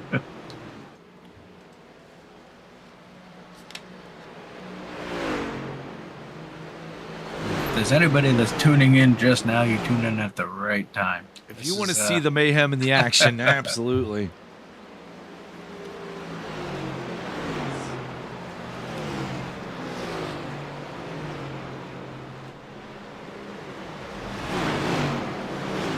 Curtis Sauber able to gain a spot on that last little deal there, so he put him up to 9th position, getting himself back in this thing. He seemed a little down when we talked to him earlier. Tommy Osborne is on pit road. That's going to move Curtis Sauber up another spot. So, yeah, he was a little down on himself when we talked to him there. So James Bowden, Tyrone Yo, Tommy Osborne, all on pit road, getting service.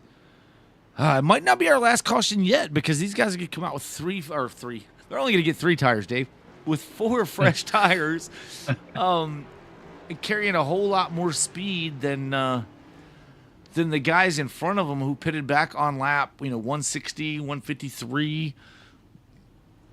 Well, 160, I guess, wasn't that long ago when Gregory Robinson was down. So, yeah, all these guys in the back. So let's see from 9th on back. Curtis Sauber last pitted on 131. So he may have stayed out to get a wave around is how he got back in this thing. So he's sitting on some older tires here. He's wanting this thing to end so he can get a top 10 and get out of here. Yeah, that last restart, though, the 19 got a really good restart. Kept it a lot closer. It was about, 3/10 right when that yellow came out. So if he can do that again, I think he may have a shot here. Yeah, absolutely. I know that's got to be going through Essery's mind because, the first restart, he was able to get a really good jump over the 19, some 6-7 car lengths, and it just didn't happen this last time. And if Kurds gets another good restart, times it just right, the battle could be on for the lead here in this what we think may be the final restart. And it won't be because I just said that we think it'll be the final restart. Yeah, on this restart, if I'm Essery, I'm thinking about this restart already. I think you got to go real early in the zone or real late in the zone. I think if you go late, you're kind of building up that anticipation behind you, and maybe they kind of miss it, or you just go early when they're not really ready for it. So I did notice the last time he did go late in the box. I'll be curious to see if he does switch it up and do exactly what you're saying, Dave. Go maybe early this time. But we'll just have to wait and see. His lights are out on the pace car. We'll find out here in just about, half a lap or so. Is that where we're at? Not sure exactly what turn we're in. Thought my track map. This place is too big. Looks like we're coming off of turn number 2 down the backstrip. Yeah, so about a half a lap. I believe we have 3 green-white checkers here in this series. So this is the second green-white checkered. So if they crash before we come to the white, we can have one more restart.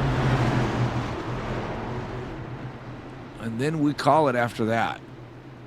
No 15 restarts like they had in the Cup Series, the NASCAR series that you guys watch on Sundays.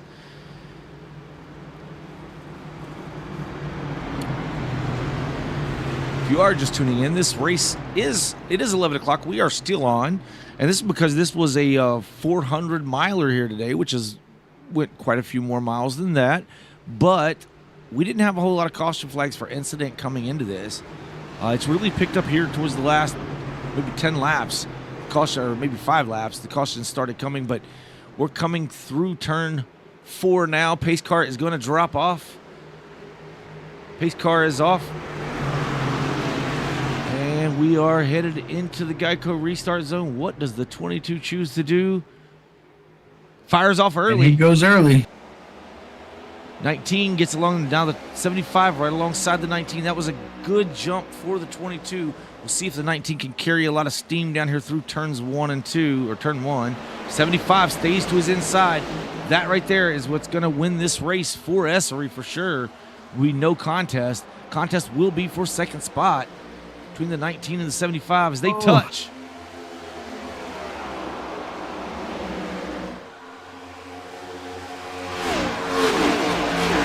Able to clear, I believe. Nope, 75 back to the inside as they're going to hit. Bang. Oh, no. We're going to make it back around. We are going to make it back around. Everyone's dodging the 75. But for Chris Essery, comes around to take the white flag. Yellow is out. Oh, yellow is out just prior to coming to the start-finish line. What brought out the yellow? James Bowden. See what happened with Bowden here. Something with Tyrone. 5 hits the wall. Okay, so right behind that. Let's see what happens with Bowden. I saw the 5 hit the wall in front of him, and then he and Tyrone, let's see, we'll back up just a little bit before that to see how they made contact. Yeah, but looks like Bowden just goes up. Oh, the 2 comes off of the wall. And Tyrone's not a driver that likes to ride right on the wall. So I think once he come off close to that wall, he's tried to get away from it. And when he did, he just kind of caught the 53 in the right rear quarter. Turned him. So we're going to go to our last final green-white checkered of the night. This will be the final restart, folks. Michael Kerjlak with one more chance. Now, he needs to clear this 16. Unfortunately, you know, if you're Michael Kerjlak, you're a little bit upset with 75. Not just because you were banging doors, it's like, but you drove me that hard to take over second spot, only to hit me in the corner, you know what I mean?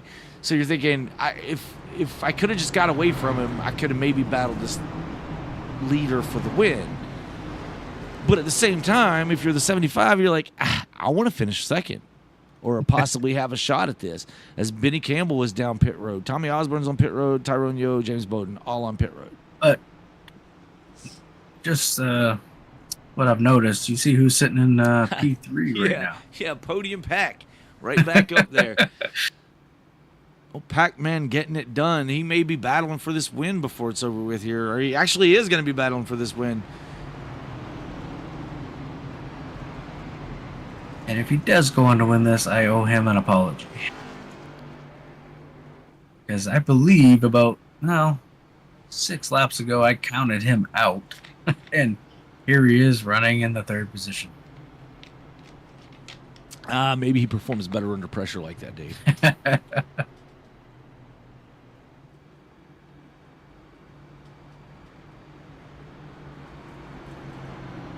But if we cannot get it back around to see the white flag, that'll end the race under yellow. I don't think anybody wants to see that tonight.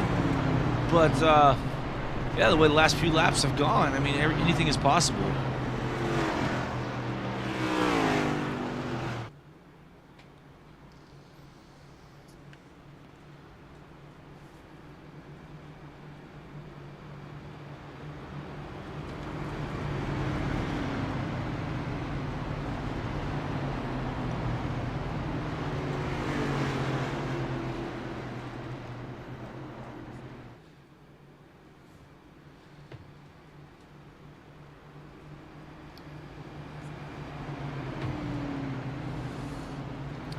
S3's wanting to get one more good restart, but he's pulled every trick out of the bag. Now, here's the thing. So you went long in the box the time before. Then you went short in the box this time. Do you go short in the box again just to confuse things, or do you go back to long in the box, or how do you really handle this restart? I think he got a better jump going early in the box, and I think that's what you do again here. Yeah, I agree. I tend to agree with you on that one, Dave. I would leave as early as soon as my nose hits that cone, hits that line, I am throttled down because they're going to be expecting you, I think, to switch it up again. And I think if you're Pack, you just got to be on his bumper and ready as soon as he touches that gas. You got to be ready to go. Yeah, I talked to some drivers about that. I was talking to a driver who says that he has a hard time restarting. And that's what I was trying to explain to him. I said, don't care where you are in the field. Watch the leader. Go when the leader goes. Don't look at the car in front of you. Because if you go when the leader goes and then you look in front of you, you can hit that car in front of you square and you're okay. But if you wait for the car in front of you to go, all you're doing is losing time to several cars in front of you, right? Just kind of one of the things I use on restarts, and I tend to do okay on restarts. I don't do good on the racing part of it, but I do all right on restarts. As we see Curtis Sauber now up into the 5th spot. Where did he come from? He's on the oldest tires out there. He's got 20-some lap older tires, 22 lap older tires than the 4 drivers in front of him, and way older tires than everybody behind him, but still holding on to a P5 right now.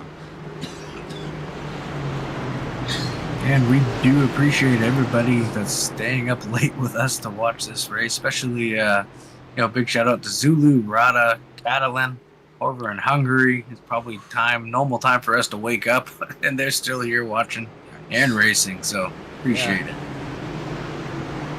Have to order some breakfast or something. Lights are out on the pace car. Pace car should dip in this time by. Ready to take this thing green again as they head towards the Geico restart zone.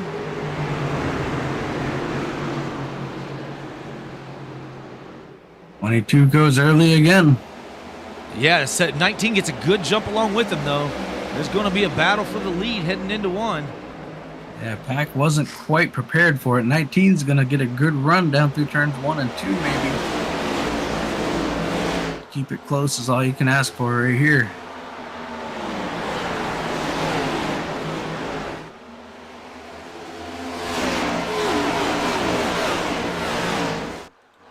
Oh, they're wrecking behind him. Oh, no. Your winner tonight is Chris Essery. Michael Kerchlak's got to be upset. He got the best restart he's had all night long. And this caution will end the race, folks. I believe that was the last green-white checkered. At least that's the way we've documented it on time. And your winner tonight is going to be the 22 of Chris Essery. Michael Kerchlak will finish second. Third will go to, I believe it's Kenneth Pack. Fourth, Ryan Steinhoff. Curtis Sauburn coming back to finish in the top 5. Sixth is Zulu. Great comeback for Zulu as well. James Nelson finishes 7th. Clayton Cyrus getting a top 8. Michael Boone 9th. And Tyrone Yo, after being involved in a couple of things there late, still comes back to finish in the 10th position. Benny Campbell 11th. 12th is Tommy Osborne. James Bowden is 13th. 14th is Gregory Robinson. Randy Sprouse will finish 15th and on the lead lap. Rada finishes 16th. 17th is Tyler Nelson. Jamie Mullins is 18th. 19th was Nathan Christensen with Eric Thornton in 20th. And Jim Hubble unable to make the race. But your winner, that number 22, Shell Pennzoil Ford, as they come around this final lap, once they come around to the bricks of the Brickyard start-finish line, will be your winner of the PhaQ 400 and something miler at the Brickyard for the Quick Finishers Racing League. What a night of racing, Dave. What a night of racing. Yeah, really hoping to see that play out and not get the yellow. See if the 19 of Kerchlak had anything for that 22. But I guess we'll just never know. Yeah, it was shaping up to be a good battle for it. The 22's been dominant, swept the stages, wins the race. Great job for the 22. As he comes down to cross that start-finish line of bricks, he will be the man kissing the bricks tonight. Chris Essery wins in Indianapolis. Let's see if we can go ahead and bring in the 16 of Kenneth Pack, Dave.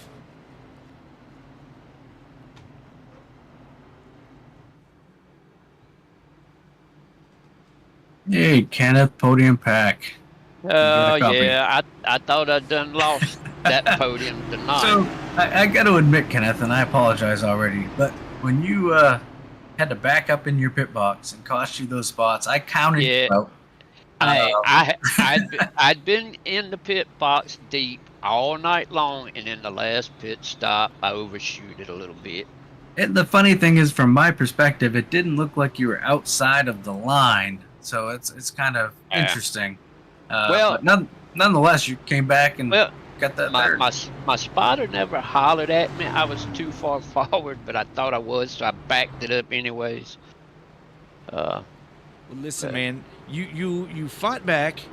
You stayed at it. You fought back. You got another top 3 finish tonight. Man, was that track out there? Was it difficult tonight? Oh, it was. It was really slick with that. I think the track temp at one point was about 138. It was very slick. Yeah. Now later in the race, when the track got rubbered up, it wasn't quite as bad. Yeah, we noted it started to cool down there later on. But man, what can we say? Another great finish by you, bud. The floor is yours. Shout out anybody you want to shout out. Say anything else you want to say? I think I heard y'all say my brother may have been watching. I'm not sure, but appreciate him watching if he was. Appreciate y'all broadcasting the races, and I'll take another third. Absolutely, man. Well, listen, it's always great talking to you up here, Kenneth. Congratulations on a P3, and hopefully we're not talking to you next week because you'll be off. Obviously, we might be talking to you in another manner, but we'll see you when we get back here to racing here in a couple of weeks. All right. I appreciate you guys. All right, Kenneth, we'll see you. That was Kenneth Pack in the number 16 Chevrolet, finishing in 3rd position. Now we're going to get a word with second place finisher Michael Kurgelak. Kurds. You got a copy? Yeah, I got you.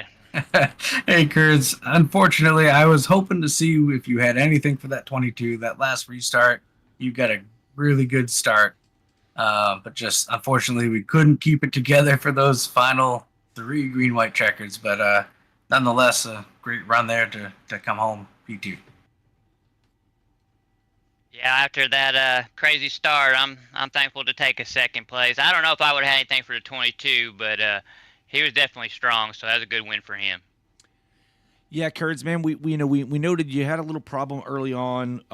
You kind of got it loose there a little bit, got it down and got into the outside wall, and then it went down and got into the inside wall. Caused you a little bit of heartache there, but you were able to rally back, man. You had a really, really fast machine under you. Was that something you were expecting, was to have that much speed over everyone else in the field? I mean, because in reality, you carved your way back through this field like it was nothing really. But were you expecting to have that much speed, from practice and from running in the AARL race and such?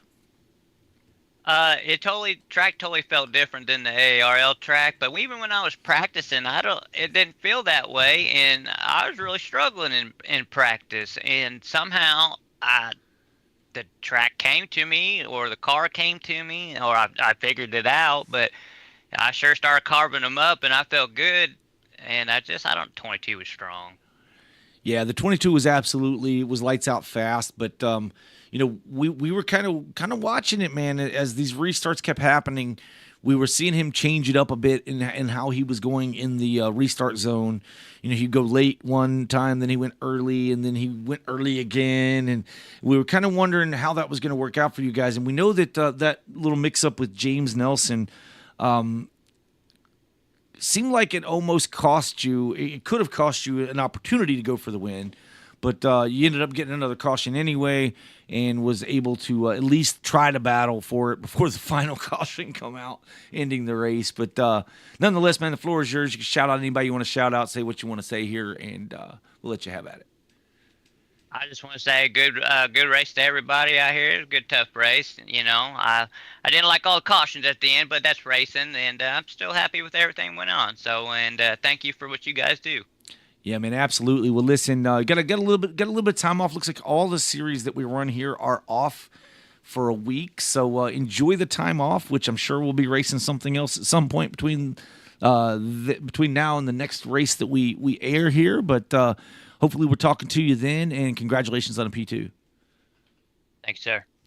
That was the number 19 Ford of Michael Kurgelak coming in second place. Now let's see if we can get a word with Chris Essery, our winner. Hey, Chris, you got a copy? Yeah, I got you. Hey, man, that was more like an endurance race there. Kind of caution-littered end of the race, but dominating performance for you, for sure. So congratulations on the win. Was this track a little slick tonight? I've been hearing that a lot. Yeah, it was very slick up until about, I think, the start of the last stage. The track cooled down and there was a lot of grip. But before that, the rear end wanted to come around out of every corner. Well, look, Chris, I mean, this is your fourth win in the QFRL. Since joining, I was trying to see how many races you've run here, and I just haven't found that data yet.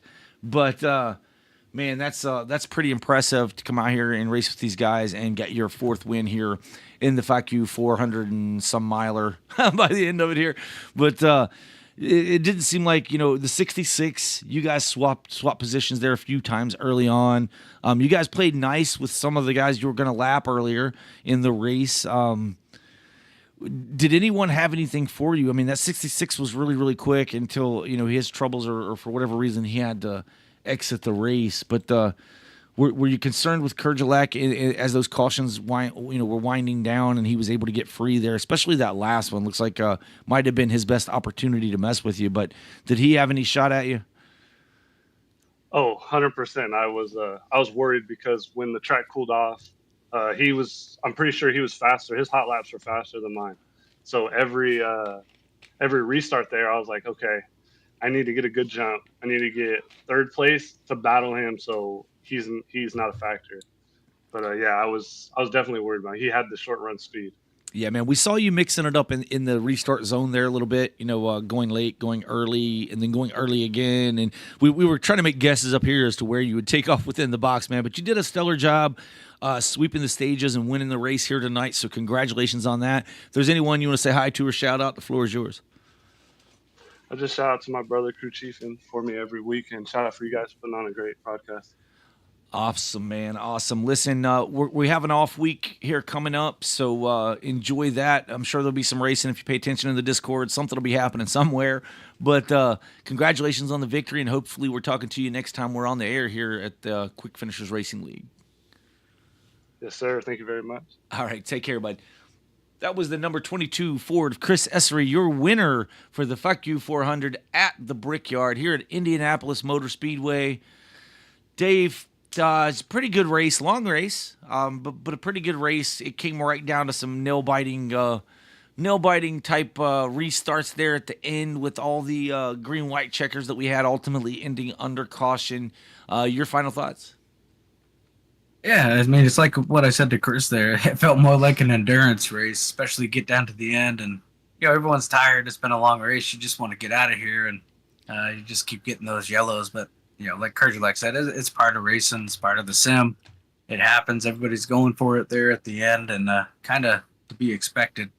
But really good race all the way through. Yeah, well, your race winner tonight was Chris Essery, followed by Michael Kurgelak. Kenneth Pack was third. Ryan Steinhoff finishes fourth. Curtis Saubert rebounding to a top 5 tonight. Sure, he's happy with that.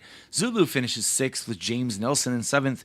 Clayton Cyrus is 8th. Michael Boone finishes 9th with Benny Campbell finishing in P10. Yeah, 11th is Tommy Osborne. 12th goes to Tyrone Yo. 13th is Gregory Robinson. James Bowden comes home 14th. 15th is Randy Sprouse. 16th goes to Rada. 17th to Tyler Nelson. 18th to Jamie Mullins. 19th will be Eric Thornton. 20th, Nathan Christensen. And rounding out the field in 21st, he never took the start, took the green, is Jim Hubble. Well, for Dave and Dave here in the booth for the Sim World Racing Network, we do appreciate you tuning in. If you enjoyed yourself, be sure and smash that thumbs up button. I think it's free. You can subscribe to the channel if you haven't subscribed. We have some racing coming up. Again, we do have an off week this Sunday. Tuesday and next Friday for all 3 of the series that run here on SimWorld Racing Network. So we'll have a little bit of time off, but that'll get you a chance to kind of rejuvenate and get ready for the next one. We hope to see you the next time we're out, and have a good one. Take care.